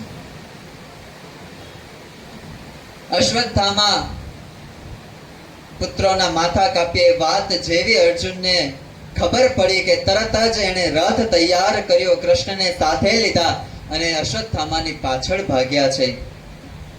અશ્વત્થામાને ખબર પડી કે અર્જુન મને મારવા માટે પાછળ આવે છે. અશ્વત્થામા ખૂબ ભાગ્યો. બીજો કે રસ્તો મળ્યો ને છેલ્લે એને યાદ આવ્યું કે મેં મારા પિતાશ્રી પાસેથી બ્રહ્માસ્ત્રની વિદ્યા મેળવેલી છે. પણ એ વિદ્યા કેવી છે? અધૂરી છે. અશ્વત્થામાને ફક્ત બ્રહ્માસ્ત્ર છોડતા આવડે છે, પણ વાળતા નથી આવડતું. અશ્વત્થામાએ વિચાર કર્યો કે આ ક્ષણે જો હું આ બ્રહ્માસ્ત્ર નહીં છોડું તો પછી ક્યારે છોડીશ? આ ક્ષણ જ એવી છે કે જ્યારે મારે જીવન અને મૃત્યુ એ બંને વચ્ચે જૂજવાનું છે. એવો વિચાર કરી અશ્વત્થામાએ બ્રહ્માસ્ત્રનું આવાહન કર્યું. અશ્વત્થામાને બ્રહ્માસ્ત્રનું આવાહન કરતા જોઈ અને અર્જુને પણ બ્રહ્માસ્ત્રનું આવાહન કર્યું. 2 બ્રહ્માસ્ત્ર બોલાવે એવા તાકતવીર છે, શૂરવીર છે, બંને વચ્ચે ફરક શું? અર્જુન પાછું વાળી શકે અને અશ્વત્થામા પાછું ન વાળી શકે. બંનેના બ્રહ્માસ્ત્ર સામે અથડાવા જાય ત્યારે કૃષ્ણએ રોક્યા કે અર્જુન તારો બ્રહ્માસ્ત્ર પાછું વાળ. હજી આ પૃથ્વીનો વિનાશ નથી. અને અર્જુને બંનેના બ્રહ્માસ્ત્રને શાંત કરી દીધા. પણ ગમે તે રીતે અશ્વત્થામાને પકડી એને બાંધી રથમાં નાખી અને પાછા લઈને આયા. અને દ્રૌપદીના પગમાં જ્યારે અશ્વત્થામાને મૂક્યો ત્યારે આ સતીનો હૃદય જોવો, એના સંસ્કાર જોવો. એને કેટલું દુઃખ છે કે મારા 5 પુત્રોને આને માર્યા છે. 5 પુત્રોના સુતેલા પુત્ર છે. સુતેલા પુત્રોના માથા છેદ્યા છે. અર્જુન જ્યાં સુધી અશ્વત્થામાને લેવા નતા ગયા ત્યાં સુધી એ જ દ્રૌપદી એમ કહેતી હતી કે તમે કેવા પિતા છો કે તમારા પુત્રોના કોક માથા કાપી ગયું, તમે હજી શાંતિથી અહીં ઊભા છો. અને ગુરુપુત્રને પોતાના પગમાં બાંધેલો જોઈ એ જ સ્ત્રી ધ્રુસકે ને ધ્રુસકે રડી પડી. એણે એમ કીધું કે જેવા છે એવા આપણા ગુરુપુત્ર છે, આનું માથું ન કાપતા. ભારતની સ્ત્રીની આ તાકાત છે. ભલે મારે દુઃખ આવ્યું, ભલે મારા 5 પુત્રો ગયા, પણ મારા ગુરુ માતા એ પુત્ર વિહીન થાય એવું મારે નથી જોઈતું. અર્જુન મૂંઝાણા કે આપણે પ્રતિજ્ઞા કરીને ગયા હતા કે એને જીવતો નહીં મૂકીએ, હવે આને જીવતો છોડવો કેમ? દ્રૌપદીએ ના પાડી દીધી, હવે એને મારતા નહીં. પહેલા જુસ્સો અપાવનાર પણ દ્રૌપદી હતી, હવે દ્રૌપદીએ ના પાડી. કૃષ્ણ સામે જોયું. ભગવાન છે ને ખૂબ જ સાંકેતિક રૂપે અર્જુનને વાત કરી કે બ્રાહ્મણનું મસ્તક ન છેદાય, નકર બ્રહ્મ હત્યા લાગે. બ્રાહ્મણ ગમે તેટલો મોટો દોષી હોય પણ એને મૃત્યુદંડ ન અપાય. આટલું બોલ્યું અને પછી જ તરત કૃષ્ણ એમ બોલ્યા કે આવા હાથ થાયને જીવતા ના છોડાય. અર્જુન કે કરવું શું? પછી વિચાર કર્યો કે બ્રાહ્મણની શિખા એ જ એનું જીવન છે. અશ્વત્થામાની શિખાનું છેદન થયું, એના મસ્તક ઉપર રહેલા મણીનું છેદન થયું અને અશ્વત્થામાને અપમાન કરી અને કાઢી મૂકવામાં આવ્યું. કેમ? બ્રાહ્મણની શિખા કાપી અને એને જ્યાંથી અપમાન સાથે કાઢવામાં આવે એ જ એને મૃત્યુ સમાન છે. પણ અશ્વત્થામા હજી શાંત થયો નથી. સંગ ખોટાનો છે, એની અસર એટલી બધી ખોટી થઈ છે કે એને જીવતો છોડ્યો. સામે કૃષ્ણના દર્શન કરે છે છતાં એને ધર્મ સમજાતો નથી. અર્જુન અને આ 5 પાંડવો એ પાંડવ કુળનો અંતિમ વંશ કહી શકાય એવા પરીક્ષિત માં ઉત્તરાના ગર્ભમાં છે. અને હવે એને મારવા માટે આ અશ્વત્થામા તૈયાર થયો છે. સંકલ્પ કર્યો કે મારું આવું અપમાન કરીને જે મને કાઢી મૂકે એના આખા કુળનો નાશ કરીશ, એના વંશનો નાશ કરીશ. અને જ્યારે કૃષ્ણ આ પાંડવોના યુદ્ધ, મહાભારતનું યુદ્ધ પૂર્ણ કરી, રાજ્યાભિષેક આદિ દરેક પ્રસંગ પૂર્ણ કરી અને હવે પોતાની દ્વારિકા તરફ જવા તૈયાર થાય છે. દરેક પાંડવો, એમના ગામના નગરજનો, મંત્રીઓ અને બધાય ભગવાનને વડાવવા માટે આવ્યા છે. નાના પગે લાગીને વિદાય આપે છે, સરખા મિત્ર બંધુઓ ભેટીને વિદાય આપે છે, મોટા આશીર્વાદ સાથે કૃષ્ણને વિદાય કરે છે. શંખનાદ થાય છે, પુષ્પવૃષ્ટિઓ થાય છે. અને એ સમયે ઉત્તરા ભાગતી ભાગતી કૃષ્ણની પાસે આવી છે. રક્ષ મામ પાહી મામ, કૃષ્ણ મારી રક્ષા કરો. શું થયું? ઉત્તરાએ વાત કરી કે મારી તરફ બ્રહ્માસ્ત્ર આવે છે. બ્રહ્માસ્ત્ર કોણે છોડ્યું? અશ્વત્થામાએ છોડ્યું છે. શેના માટે? 5 પાંડવો એના વંશનો વિનાશ થાય એના માટે. આ બાળક તો હજી ગર્ભમાં છે, એને તો આ દુનિયા જોઈ નથી, તો એનો શો વાક છે કે એને મારી નાખવામાં આવે? અને ત્યારે ભગવાન પોતે માં ઉત્તરાના ગર્ભમાં ચતુર્ભુજ રૂપ ધારણ કરી સૂક્ષ્મ રૂપે અંતર વિરાજમાન થઈ પોતાના ચક્રથી એ ગર્ભની રક્ષા કરી. આ રાજા પરીક્ષિતની રક્ષા કરી છે અને બ્રહ્માસ્ત્રને પાછું વાળ્યું છે. અને અશ્વત્થામાને એમ થયું કે હવે જેની રક્ષામાં કૃષ્ણ હોય એનું આપણે કંઈ બગાડી નહીં શકીએ. પણ એને વેર પાંડવો સાથે નહીં, કૃષ્ણ સાથે પણ એટલું જ વેર આજે પણ અશ્વત્થામા રાખી ચિરંજીવી છે, એને મૃત્યુ તો પ્રાપ્ત થાય એમ નથી. અને માથેથી મણી તો જતો રહ્યો છે, તો આજે પણ અશ્વત્થામા એ કૃષ્ણના વિરોધમાં, કૃષ્ણની સાથે દુશ્મનાવટમાં આજે પણ એ બળતો અશ્વત્થામા પૃથ્વી ઉપર ભટકે છે. પણ એવું ચિરંજીવી પણ શા કામનું કે પૃથ્વી ઉપર અર્ધ બળેલા કાષ્ઠની જેમ સળગે રાખવું? અને દુશ્મનાવટ કરી તો પણ કોની સાથે? ભગવાન સાથે દુશ્મનાવટ કરી અશ્વત્થામા આજે પણ ફરે છે, એવા શાસ્ત્રના વચન છે. પરીક્ષિત રાજાનો આ બાજુ જન્મ થાય છે, પરીક્ષિત મોટા થાય છે. આ બાજુ પાંડવોને પણ હવે એમ થયું કે આપણે હવે અહીંયા ના રહેવાય. ઘણું કર્યું, ઘણા દુઃખ સહન કર્યા, રાજ્ય માટે ઘણા યુદ્ધ કર્યા, ભગવાનની ઈચ્છા હતી તે દરેક વસ્તુ કરી, પણ હવે સ્વર્ગારોહણ કરીએ, સ્વર્ગ તરફ જઈએ એમ વિચારી પરીક્ષિત રાજાને ગાદી ઉપર બેસાડી અને પાંચેય પાંડવો સાથે માં પાંચાલી પણ ચાલી નીકળ્યા છે અને એમણે તો સ્વર્ગારોહણ કર્યું છે. દ્વારિકાની અંદર ભગવાને પણ પોતાની લીલા સંકેલી છે. વિસ્તારથી અંતિમ દિવસે ભગવાનની આ લીલાનું શ્રવણ કરીશું. પણ આ બાજુ પરીક્ષિત રાજા એ પોતે પોતાની પ્રજાનું ખૂબ જ સુંદર રીતે પાલન કરી રહ્યા છે. એ સમયે કળિયુગનો ભેટો થયો છે. કળિયુગ રાજાનો રૂપ ધારણ કરી ગાયને મારે છે, બળદને મારે છે. પરીક્ષિત રાજાએ ત્યાં જઈ અને એની સાથે પ્રશ્નોત્તરી કરી, દંડ આપવા તૈયાર થયા અને જ્યાં પોતાની તલવાર ઉપર હાથ મૂક્યો, તલવાર બહાર કાઢવા જાય કે મારા રાજ્યની અંદર ગો હત્યા ન થાય, મારા રાજ્યની અંદર કોઈ દિવસ ગો વંશનો નાશ ન થાય. આ એ જ ભૂમિ છે. ચક્રવર્તી સમ્રાટ છે પરીક્ષિત રાજા. સંપૂર્ણ પૃથ્વીનું શાસન કરનારા પરીક્ષિત રાજા પોતાના રાજ્યમાં જોવે કે મારા રાજ્યની અંદર ગાય અને ગાયના વંશનો વિરોધ છે, તો એને મારવા માટે તૈયાર થઈ જાય. આજે એ જ પૃથ્વી ઉપર અનેક અનેક કતલખાના બન્યા. પુરીના શંકરાચાર્યને યાદ કરીએ, વિદ્યમાન પૂજ્યપાદ શંકરાચાર્યજી મહારાજ અને એમના ગુરુએ એવો સંકલ્પ કર્યો કે જે પૃથ્વી ઉપર ગાયના લોહી વહેતા હોય, ગાયનું એક ટીપું પણ પડતું હોય, એ પૃથ્વી ઉપર અમારા રાજપાઠ ના ચાલે, અમારે ના જોઈએ. અને એમના ગુરુએ છત્રનો ત્યાગ કર્યો, છત્ર ચામરનો ત્યાગ કર્યો. શંકરાચાર્ય કેટલું દિવ્ય પદ છે.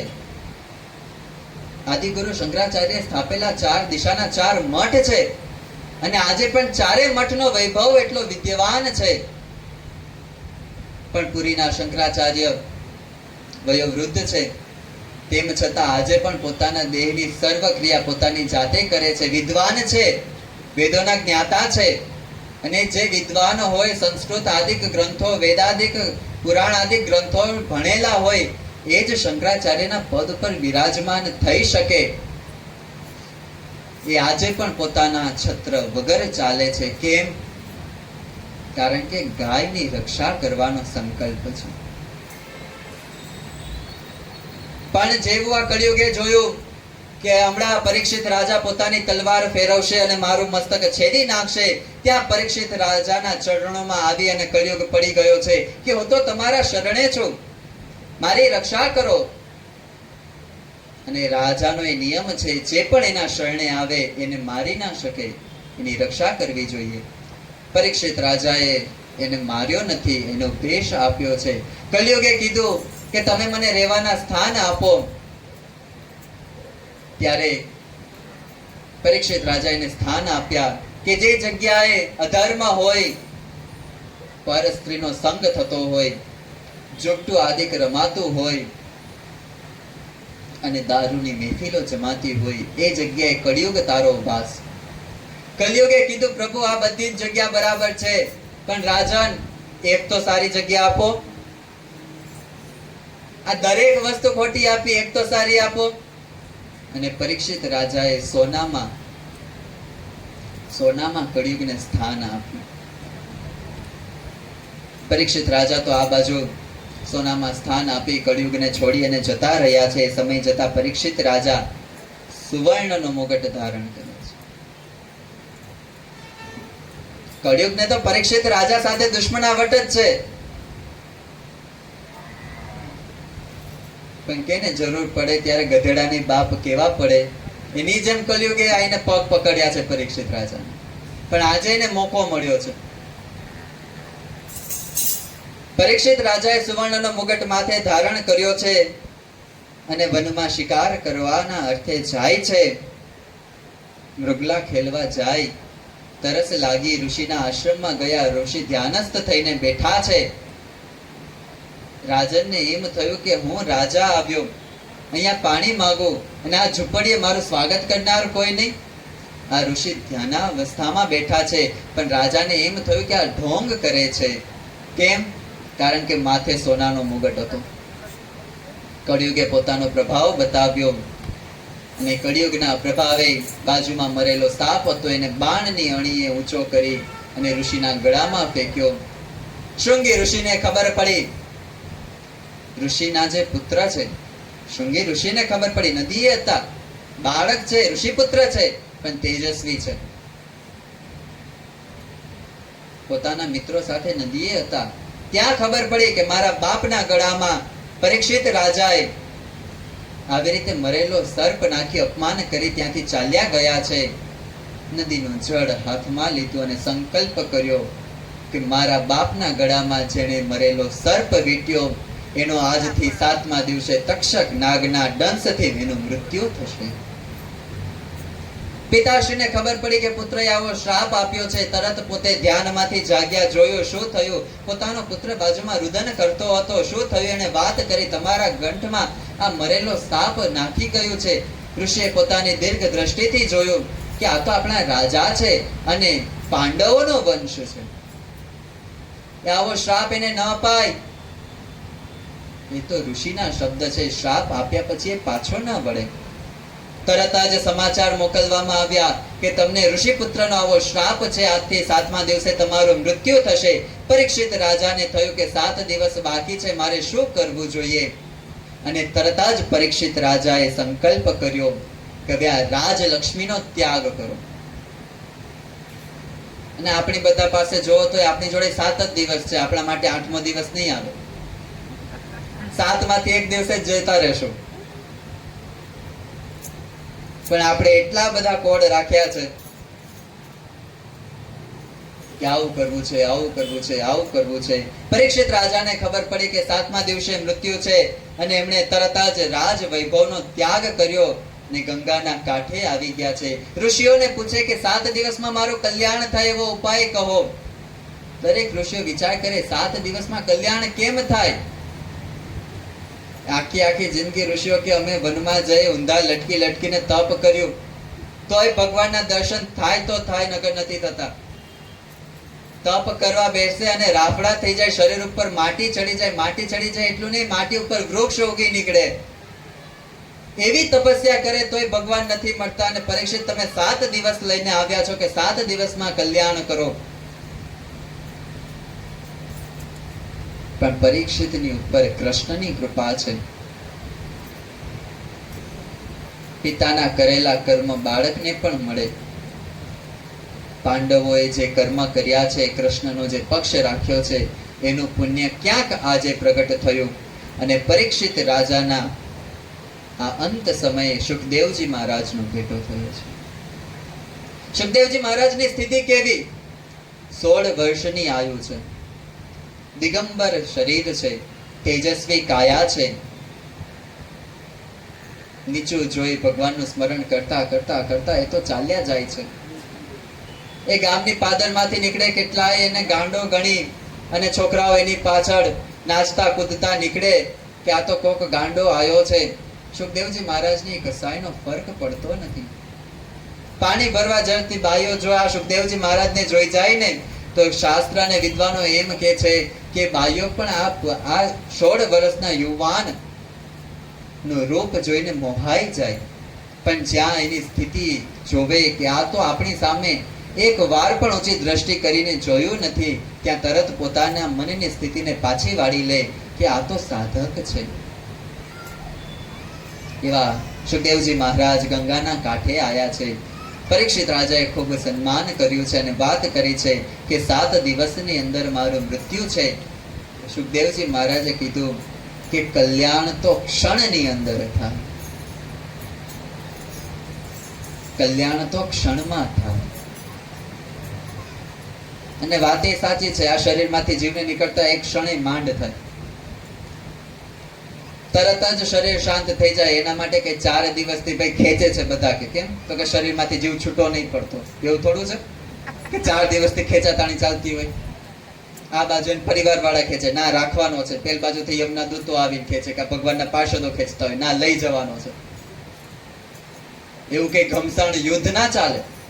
તો ક્ષણની અંદર હાલતો ચાલતો માણસે શરીર છોડી દે અને પથારીમાં સૂતો માણસે શરીર છોડી દે. પણ એક ક્ષણ એટલી મહત્વની છે. શાસ્ત્રોની વેદનો એક ઋચા છે, અંતે યામતિ સા ગતિ. એટલે અંતે યામતિ સા ગતિ એનો સામાન્ય અર્થ એવો થાય કે અંતે જેવી મતિ કહેતા બુદ્ધિ હશે એવી ગતિ થશે. તો આખી જિંદગી આ મહેનત શેના માટે? અત્યારે કેમ કથા સાંભળવા બેઠા છો? અંતે એકવાર કૃષ્ણનું નામ બોલે, રામનું નામ બોલે, એનું કલ્યાણ થઈ જાય. તો આખી જિંદગી માળા શું કરવા કરવી? અંતે યામતિ સા ગતિનો અર્થ એવો છે. વિશિષ્ટાદ્વૈત મત એમ કહે છે કે અંતે યામતિ સા ગતિ એનો મતલબ એવો છે કે 5 મિનિટ પછી શું થાય ને એ ખબર નથી. એટલે અત્યારે આ જે ક્ષણ છે એ જ અંત છે. અને વાત એ સાચી છે, આજની તારીખના 4 વાગ્યાનો સમય જતો રહ્યો, એ જતો રહ્યો, હવે એ પાછો ના આવે.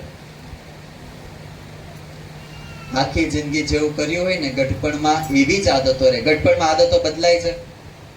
નથી બદલાતી. ગઢપણમાં સ્વભાવ ના બદલાય, ગઢપણમાં આદતો ના બદલાય. કેમ? છોડ નાનો હોય એને જેવો વાળવો હોય એમ વળે.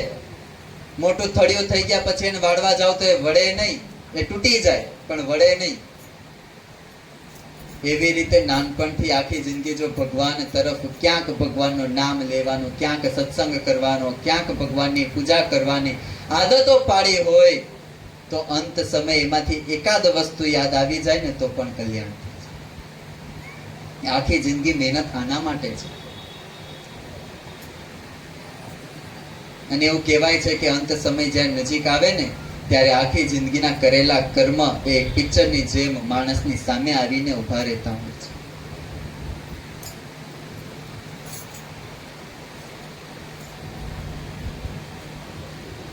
આ પરીક્ષિત રાજાને સુખદેવજી મહારાજ કથા સંભળાવવા માટે બેઠા છે. અને દ્વિતીય સ્કંદની અંદર સુખદેવજી મહારાજ એ પરીક્ષિત રાજાના પ્રશ્ન કે ભાઈ આ તત્વને કેવી રીતે જાણવા? 24 તત્વો છે, 24 તત્વને કેવી રીતે જાણવા? આપણા શરીર કેટલા છે? પોતપોતાના શરીર કયો, કોની જોડે એકથી વધારે શરીર છે? બધાય જોડે એક એક શરીર છે. શાસ્ત્ર એમ કે છે આપણા દરેકના 3 શરીર છે, સ્થૂળ, સૂક્ષ્મ અને કારણ. સ્થૂળ શરીર આપણે જે અત્યારે જોઈએ છીએ, જે અનુભવીએ છીએ એ સ્થૂળ શરીર છે, જે પંચભૂતથી બને. પૃથ્વી, જળ, તેજ, વાયુ ને આકાશ. આ 5 તત્વોથી મળેલું આ સ્થૂળ શરીર છે, જેનો અગ્નિ સંસ્કાર થાય છે અને આ 5 તત્વોમાં એ વિલીન થઈ જાય છે. એના પછીનું છે સૂક્ષ્મ શરીર, 19 તત્વોનું બનેલું છે.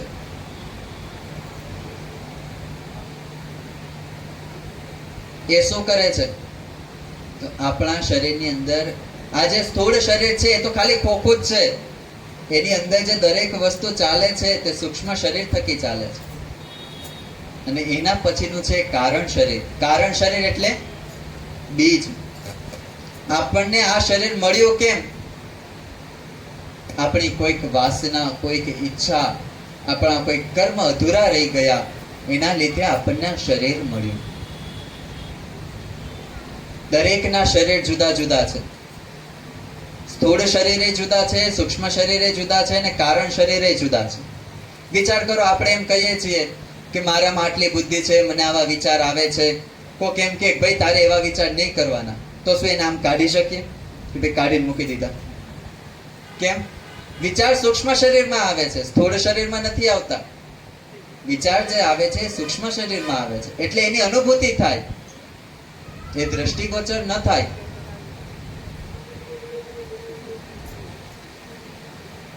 તો આવા ત્રણેય શરીર છે. આ ત્રણ શરીરથી પર એ જીવાત્મા છે. જીવાત્મા ત્રણેય શરીરથી જુદો છે. જ્યારે જીવ છૂટો પડે ત્યારે આ ત્રણેય શરીરથી છૂટો પડી જાય અને પછી પોતાના કર્મ પ્રમાણે નવું શરીર બંધાય. આવી તત્વજ્ઞાનની વાતો છે, વધારે આવી વાતો ના કરે, નકર લોકો સુઈ જાય. દ્વિતીય સ્કંદની અંદર વિરાટ નારાયણની ઉત્પત્તિ ખૂબ સુંદર વિષય છે, શાસ્ત્રીય વિષય છે. વિરાટ નારાયણ કેવી રીતે ઉત્પન્ન થાય, એમના શરીર કેવા હોય, એમના શરીરની અંદર કઈ કઈ વસ્તુઓ હોય, કયા તત્વ ભેગા થઈને વિરાટ નારાયણનું શરીર થાય.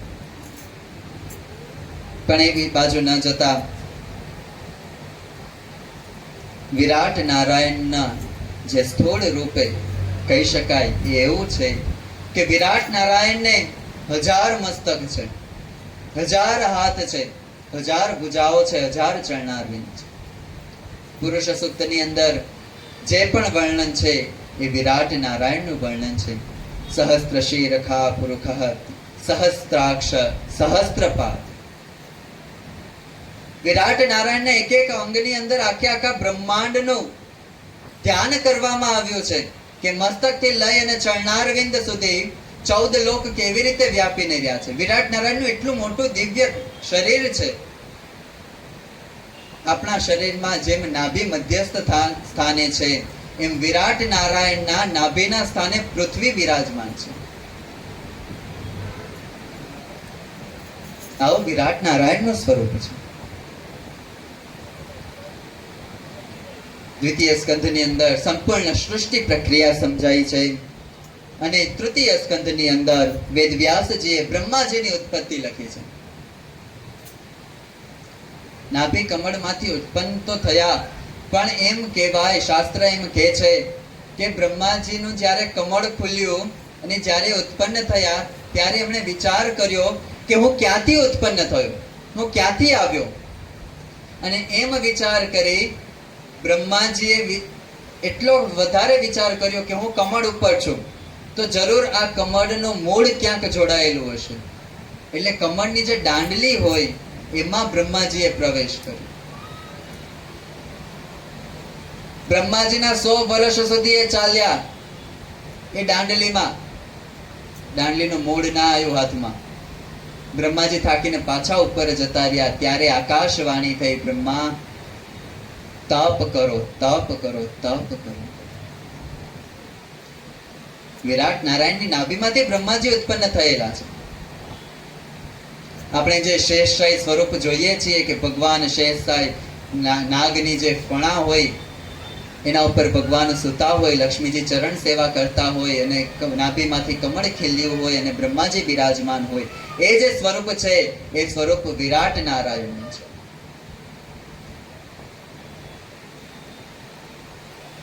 બ્રહ્માજીએ તપ કર્યું, એમને જ્ઞાન થયું, ચતુશ્લોકી ભાગવતનું જ્ઞાન થયું. અને જેમ આજે એન્જિનિયરો કોઈ પણ બિલ્ડિંગ બનાવતા પહેલા પેપર ઉપર એનો નકશો કરે કે ભાઈ કેવી રીતની બિલ્ડિંગ બનશે, ક્યાં થાંભલો આવશે, ક્યાં કોલમ આવશે, ક્યાં બીમ આવશે, કેટલું ઊંચું આવશે, કેટલું નીચું આવશે, કેટલી જાડાઈ રહેશે. બ્રહ્માજીને એવી આજ્ઞા થઈ કે બ્રહ્માંડનું સર્જન કરો. અને બ્રહ્માજીએ પણ આ બધા જ નકશા પોતાના ચાલુ કર્યા, બધી ઓફિસો ખોલી બ્રહ્માજીએ અને સૃષ્ટિનું સર્જન શરૂ કર્યું છે. બ્રહ્માજીએ સૃષ્ટિનું સર્જન શરૂ કર્યું છે, સૃષ્ટિનું સર્જન કરે છે, અને એ જ ક્ષમાએ કશ્યપ ઋષિ ના બે પત્ની દિતિ અને અદિતિ, દૈત્યના માતા દિતિ છે અને દેવોના માતા અદિતિ છે. સાંજનો સમય છે.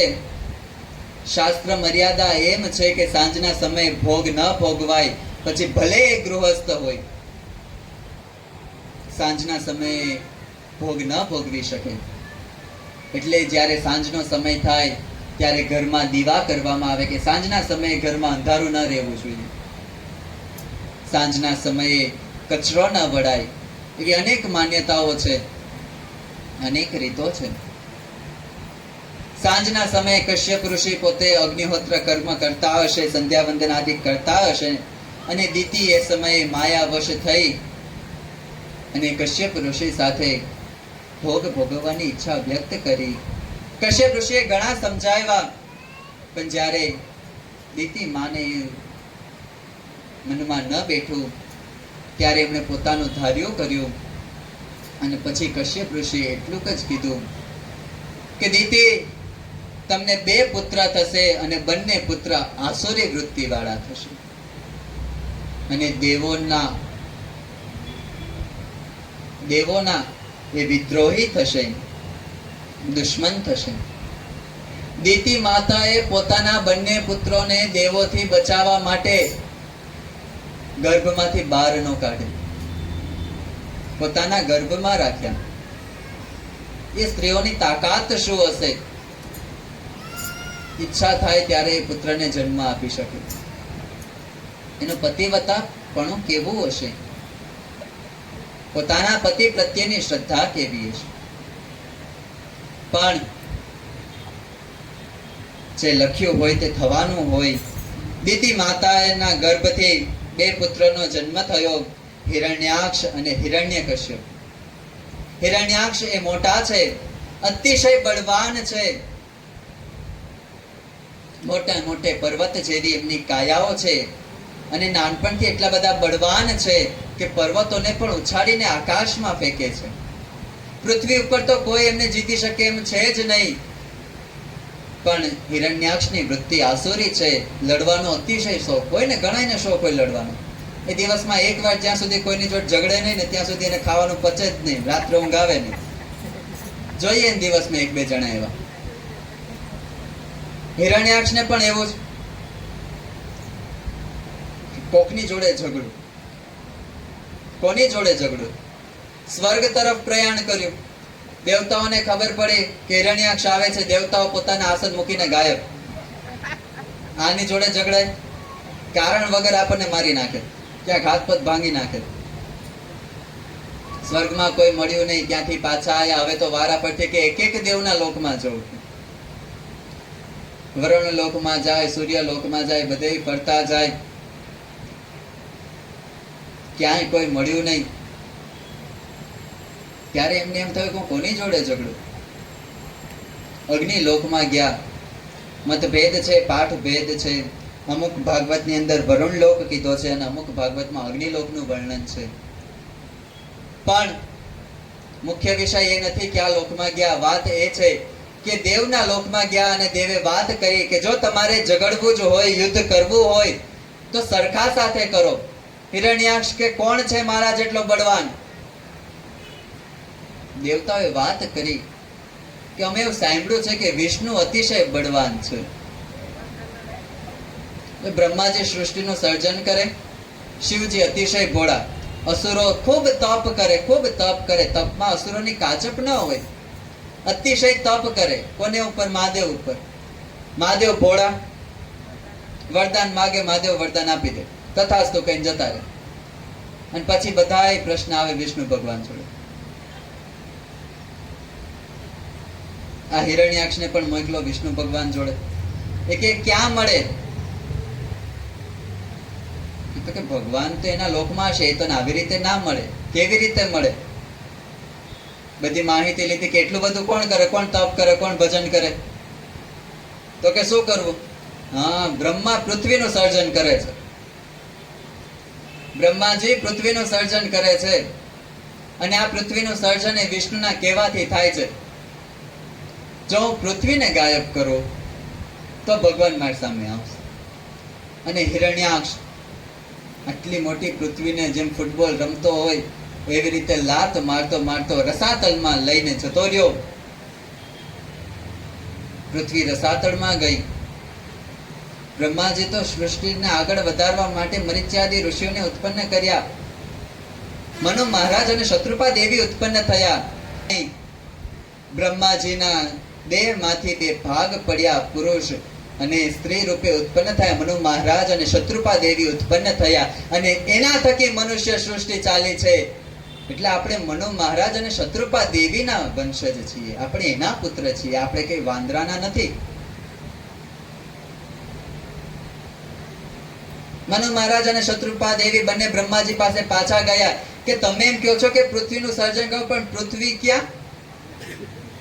બ્રહ્માજી પોતે પૃથ્વી ક્યાં? કાલે જ બનાવી દીધી. તો બ્રહ્માજી પૃથ્વીનું સર્જન કરે, એને આગળ વધારવા માટે બીજી વ્યવસ્થા કરે, ત્યાં બાજુ પૃથ્વી જતી રહી. પછી બ્રહ્માજીએ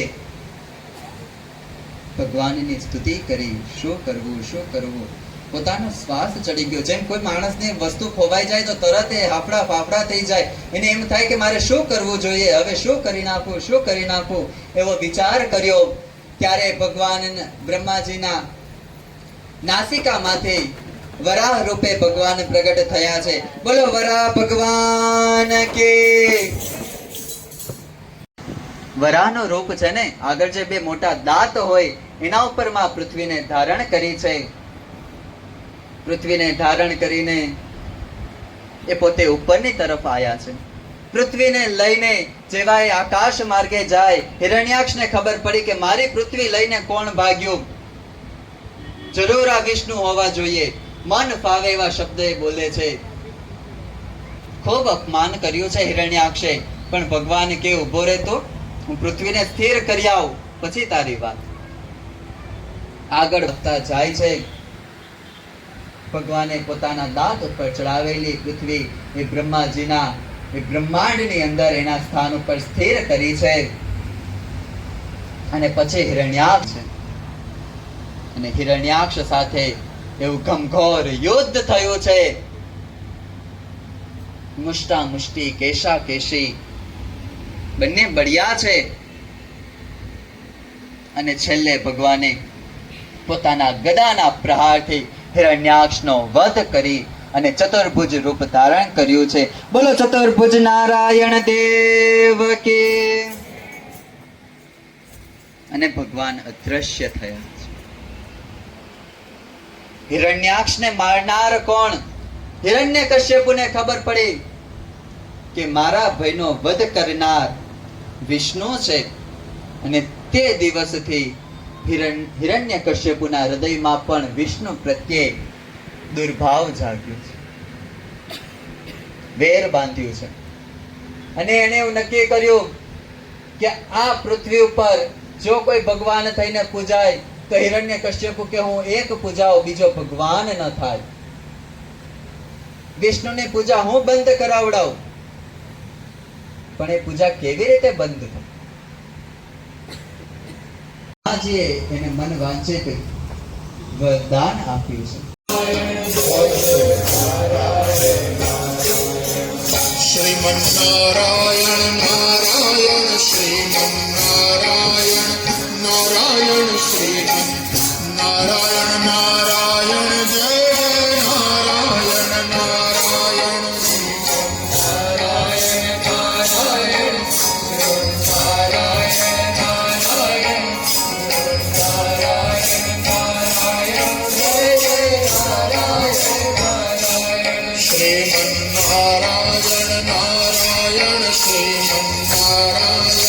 નારાયણ શ્રીમન્નારાયણ નારાયણ જય નારાયણ નારાયણ નારાયણ શ્રીમન્નારાયણ નારાયણ શ્રીમન્નારાયણ નારાયણ જય નારાયણ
વિશાલભાઈ આદિ દરેક ચૂંટાયેલા ભક્તો આવ્યા છે. જોરદાર તાલીઓથી દરેકને વધાવીએ.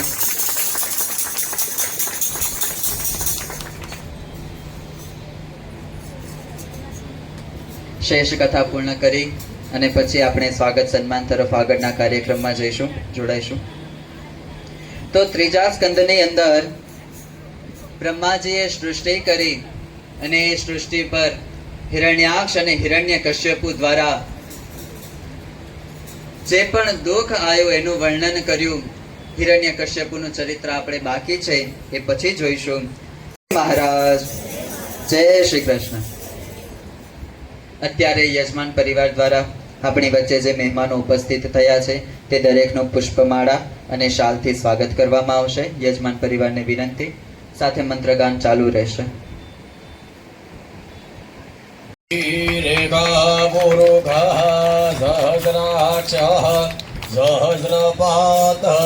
સભૂમિભ્યો સર્વતસ્મિટવા મૃદિતદર્શાંગુલામ પુરુષ એવ દગ્ધો સર્વં દદભૂतं ચ ભવ્યૌમ ભૂતામૃતતવસિરેશાનો જદંદેનાતિરોહતિ ભેતાવાદસ્ય મહિમાતો જ્ઞાયાશ્ચ પુરુષ પાદો જપશવા ભૂતાનિ ત્રિવા દશ્યાન મૃતં દેવી ત્રિવા દૂર્ધવ ઉદેત પુરુષ ભાદોષ્યેહા ભવદ પુનઃ તતો વ્યગરહન વ્યગરા મદસાસનાસને અભિ તતો વિરાડ જાયત વિરાજ અધિપુરુષ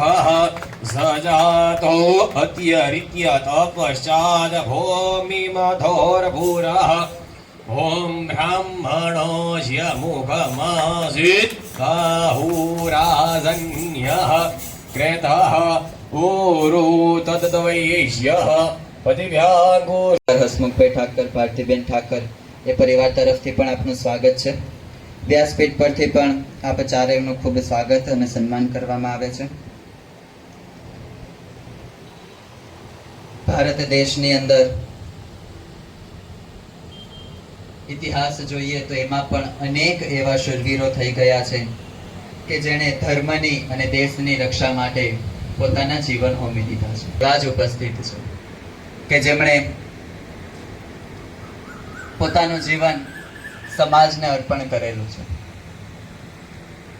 આપણા બધાના સ્નેહ અને પ્રેમથી એ ચૂંટાઈને આવે અને એના પછી ગમે તે ઋતુ હોય એ ઋતુમાં પણ આ દરેક મેમ્બર એ આપણા સૌ કોઈના માટે આપણને કેવી રીતે અનુકૂળતા રહે એના માટે કામ કરનારા છે. રાજા અને સાધુ એ બંને વચ્ચે જો સમાનતા જોવી હોય તો શેમાં સમાનતા જોવા મળે કે બંને સમાજ માટે પોતાનું જીવન કસે છે.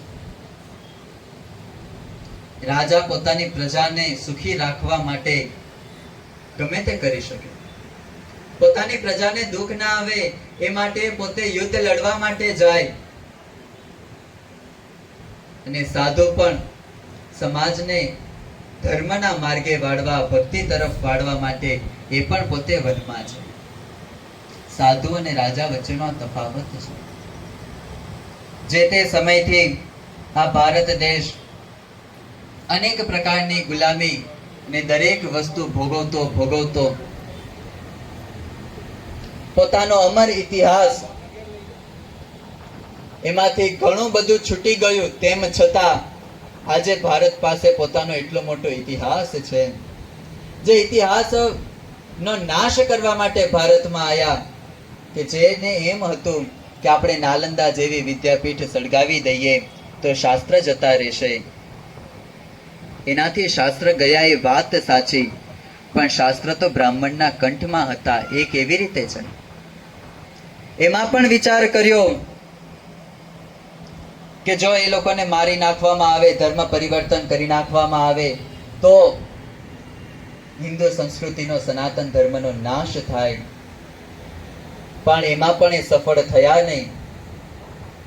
મુગલ શાસન આવ્યું, અંગ્રેજોનું શાસન આવ્યું, અને એમાંથી પણ આઝાદ થયા પછી પણ ઘણા સમય સુધી આઝાદ ભારતમાં પણ એવા માણસોના હાથમાં શાસન આવ્યું કે જેણે સનાતન ઉપર કામ ન કર્યું.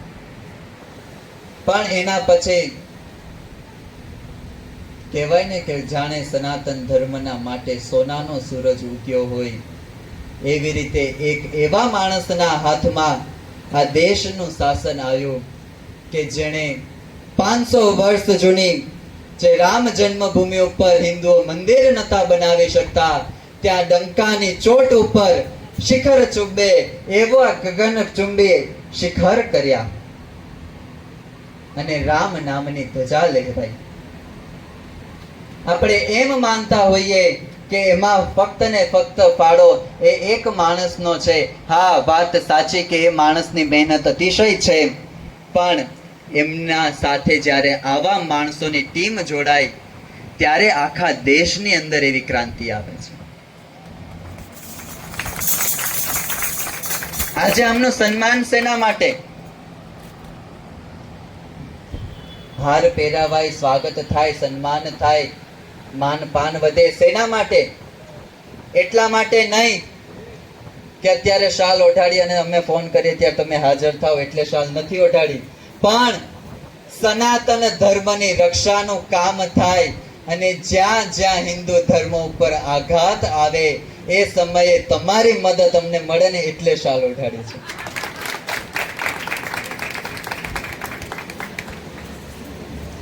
જ્યારે જ્યારે ધર્મની હાનિ થાય ત્યારે કોઈક ને કોઈક રૂપે ભગવાન સહાય કરતા હોય છે. બકુલભાઈનું મારે તો આમાંથી કોઈ સાથે એટલો બધો પરિચય નહીં, પણ બકુલભાઈને જ્યારે પત્રિકા આપવા માટે યજમાન પરિવાર તરફથી ગયા, એમને ખબર પડી કે ભાગવતની કથા થાય છે. પહેલો શબ્દ એમનો એ હતો કે મારા લાયક સેવા શું છે. હું તો ત્યારે હાજર નહોતો, પત્રિકા આપવા હું ગયો પણ નથી, પણ તરત મને એની જાણ થઈ કે એમનો પહેલો શબ્દ એ હતો કે અમારા લાયક સેવા શું છે. આ જે હૃદયમાં ભાવ છે ને કે ભાગવતની કથા થતી હોય તો મારા તરફથી હું શું યોગદાન આપું. મંદિરનું કામ હજી પણ ચાલુ હતું, છેલ્લે સુધી કામ ચાલ્યું અને એના લીધે થોડી ઘણી કચરો આદિ જે કડિયા કામમાં જે સામાન હોય એ બધું હતો, સાફ કરવાનું થયું. બકુલભાઈ કે મને ફોન કરી દેજો ને બધું થઈ જશે. કામ કરાવવા માટે કે એ કામ કરી જાય ને આટલું આંગણું ચોખ્ખું કરી જાય એના માટે એમને આમંત્રણ નહોતું. એમને આમંત્રણ એના માટે હતું કે તમે જેમ દેશની સેવા કરો છો એ દેશની સેવા એક એક માણસના હૃદય સુધી પહોંચે અને જે ભાવથી સેવા થાય છે, જે ભાવથી સેવા થાય છે, જે ભાવથી આજે કામ થાય છે, ભારતના રાજકારણની અંદર આજે એક પલટાવ જોવા મળે છે કે જેની અંદર સંસ્કૃતિ ભળી છે, સંસ્કૃત ભાષા ભળી છે. કહેવા માટે તો ભારત જ્યારથી આઝાદ થયું ત્યારથી રાજકારણમાં સંસ્કૃતના અનેક શ્લોક એને સિમ્બોલ ની જેમ લખવામાં આવતા હતા, અનેક સંસ્કૃતના વાક્યો લખવામાં આવતા હતા, પણ જો એને સાર્થક કરવામાં આવ્યા હોય તે છેલ્લા 14-15 વર્ષની અંદર થયું છે. ગુજરાતની અંદર 42 સંસ્કૃત પાઠશાળાઓ ચાલે છે. સંસ્કૃત પાઠશાળા તરફ સરકારનું જે તે સમય એટલું ધ્યાન નહોતું, પણ આજે કહેતા આનંદ થાય કે આજે દરેકે દરેક પાઠશાળામાં સરકારનો અવિરત ફાળો છે અને જેના કારણે આજે બ્રહ્મકુમારો, ઋષિકુમારો એ પોતે સુખ સુવિધાની સાથે ત્યાં રહી ફક્ત સંસ્કૃત નહીં એની સાથે ઇંગ્લિશ જેવા વિષયો પણ ભણે છે. કેમ? કારણ કે સંસ્કૃત એટલું ભણેલા હોય એને આજે સમાજ અંગૂઠા છાપ ગણે છે. કોકને એમ કહીએ કે અમે સંસ્કૃત ભણીએ છીએ તો એમ પૂછે એમાં શું થાય? કેમ? કારણ કે આજે જેને પૂછો કે તમારે શું બનવું છે તો ડોક્ટર ને એન્જિનિયર. એમ ખબર પડે કે આ સંસ્કૃતિને બચાવવા માટે સંસ્કૃત ભણે છે તો આજે સરકાર પણ જાગૃત થઈ છે, એમનો અતિશય ફાળો છે, જેના કારણે પાઠશાળાઓની હાલત પણ ઘણી સુધરી છે. ઘણી પાઠશાળાઓમાં એટલું દાન દક્ષિણા કે એટલું એમાં નથી આવતું. કેમ? કારણ કે મોટા ભાગની પાઠશાળાઓ એ મફત ભણાવે છે. મફત શેના માટે ભણાવે છે? સામે ભણવા વાળા જોડે પૈસા નથી એટલે નહીં, એટલે ભણાવે છે કે ક્યાંક અહીંયા જો રૂપિયા લેશું તો આ શાસ્ત્રની કિંમત કઈ રીતે કરવી. ગુરુકુલોની અંદર વેદ ભણાવાય છે, આ ભારતના ઇતિહાસ ભણાવાય છે. ગુરુકુલની અંદર શિવાજી મહારાજ જેવા રાજાઓ તૈયાર થાય છે. એ ગુરુકુલ પરંપરા એ વર્ષો જૂની પરંપરા છે.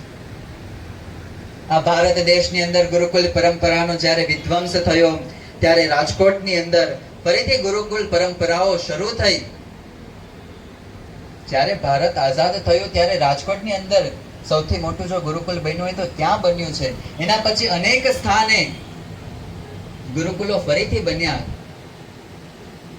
અને એની અંદર વેદ ભણાવાય, પુરાણ ભણાવાય, ઇતિહાસ ભણાવાય. પાઠશાળાની અંદર ફક્ત શાસ્ત્ર નહીં, એની સાથે શસ્ત્રની વિદ્યા પણ પ્રાપ્ત કરાવવામાં આવે.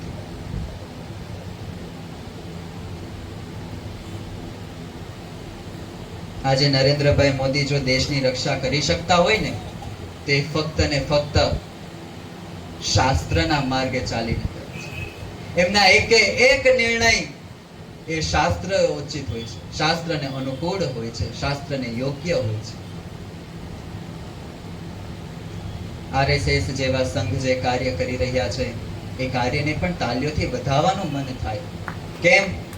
કારણ કે એ પણ સંસ્કૃતિની રક્ષા કરે છે. ત્યારે સંસ્કૃતમાં લખાયેલો આ શ્રીમદ ભાગવત ગ્રંથ 3 સ્કંદની કથા પૂર્ણ થઈ છે અને ચતુર્થ સ્કંદની કથા છે. ચતુર્થ સ્કંદની અંદર દક્ષ પ્રજાપતિને અભિમાન આવે છે અને માં પાર્વતી પોતે પિયર જવાની જીદ કરે છે. એ ચરિત્ર છે, એ ચરિત્ર આપણે આવતીકાલે લેશું. અત્યારે પોથીજીની આરતી, બકુલભાઈ આદિ બધાને પોથીની આરતીમાં જોડાઓ એવી વિનંતી. અત્યારે આરતીમાં જોડાઈશું અને ત્યારબાદ કથા સત્રને વિરામ આપીશું. આવતીકાલે ત્રીજો દિવસ છે અને રામ પ્રાગટ્ય થવાનું છે. ત્રીજા દિવસે રામ પ્રાગટ્યની કથા છે. એટલે આપ સર્વને વિનંતી છે કે આપ સર્વે પણ સમયસર અહીંયા પધારો અને કથાનો લાભ લ્યો. કાલે રામ પ્રાગટ્ય છે એટલે કદાચ પાછળ મોડું થાય એટલે પહેલેથી તૈયારી કરીને આવે ઘરે, જેથી કરીને 7 વાગે કોઈ ઉતાવળ કરતા નહીં.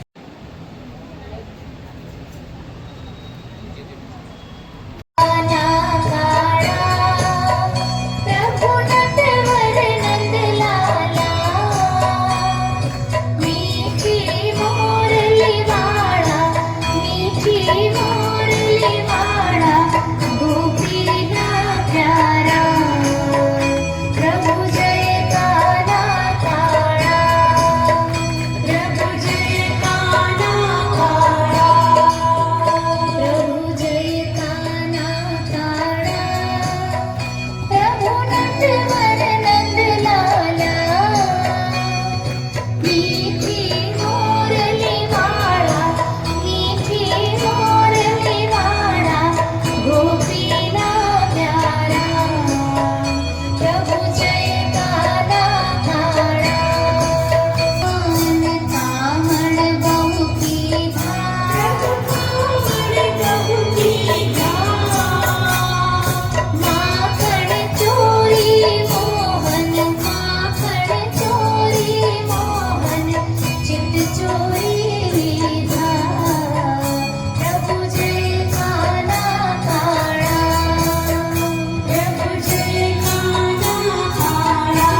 करुणावतारौ संसारसारौ भुजगेन्द्रहारम् सदा वसन्तमो हृदयारविन्दे भवं भवामि सहितौ नमामि मङ्गलं भगवान् विष्णुर्मङ्गलं गरुडाध्वजः मङ्गलं पुण्डरीकाक्ष मङ्गलाय स्तनो हरि सर्वमङ्गलमाङ्गल्य शिवे सर्वादिशादिके शरण्ये त्र्यम्बके गौरी नारायणी नमोऽस्तुते नारायणी नमोऽस्तुते नारायणी नमोऽस्तुते जन्मान्तरकृतानि च तानि सर्वाणि नश्यन्तु प्रदक्षिणां पदे पदे पुष्पैः देवाभिवन्दनं देवाभिवन्दनं देव्याभिवन्दनं शिवातमकल्याणे शिवातमाभिवन्दनं हृदय भवति निर्मलाम्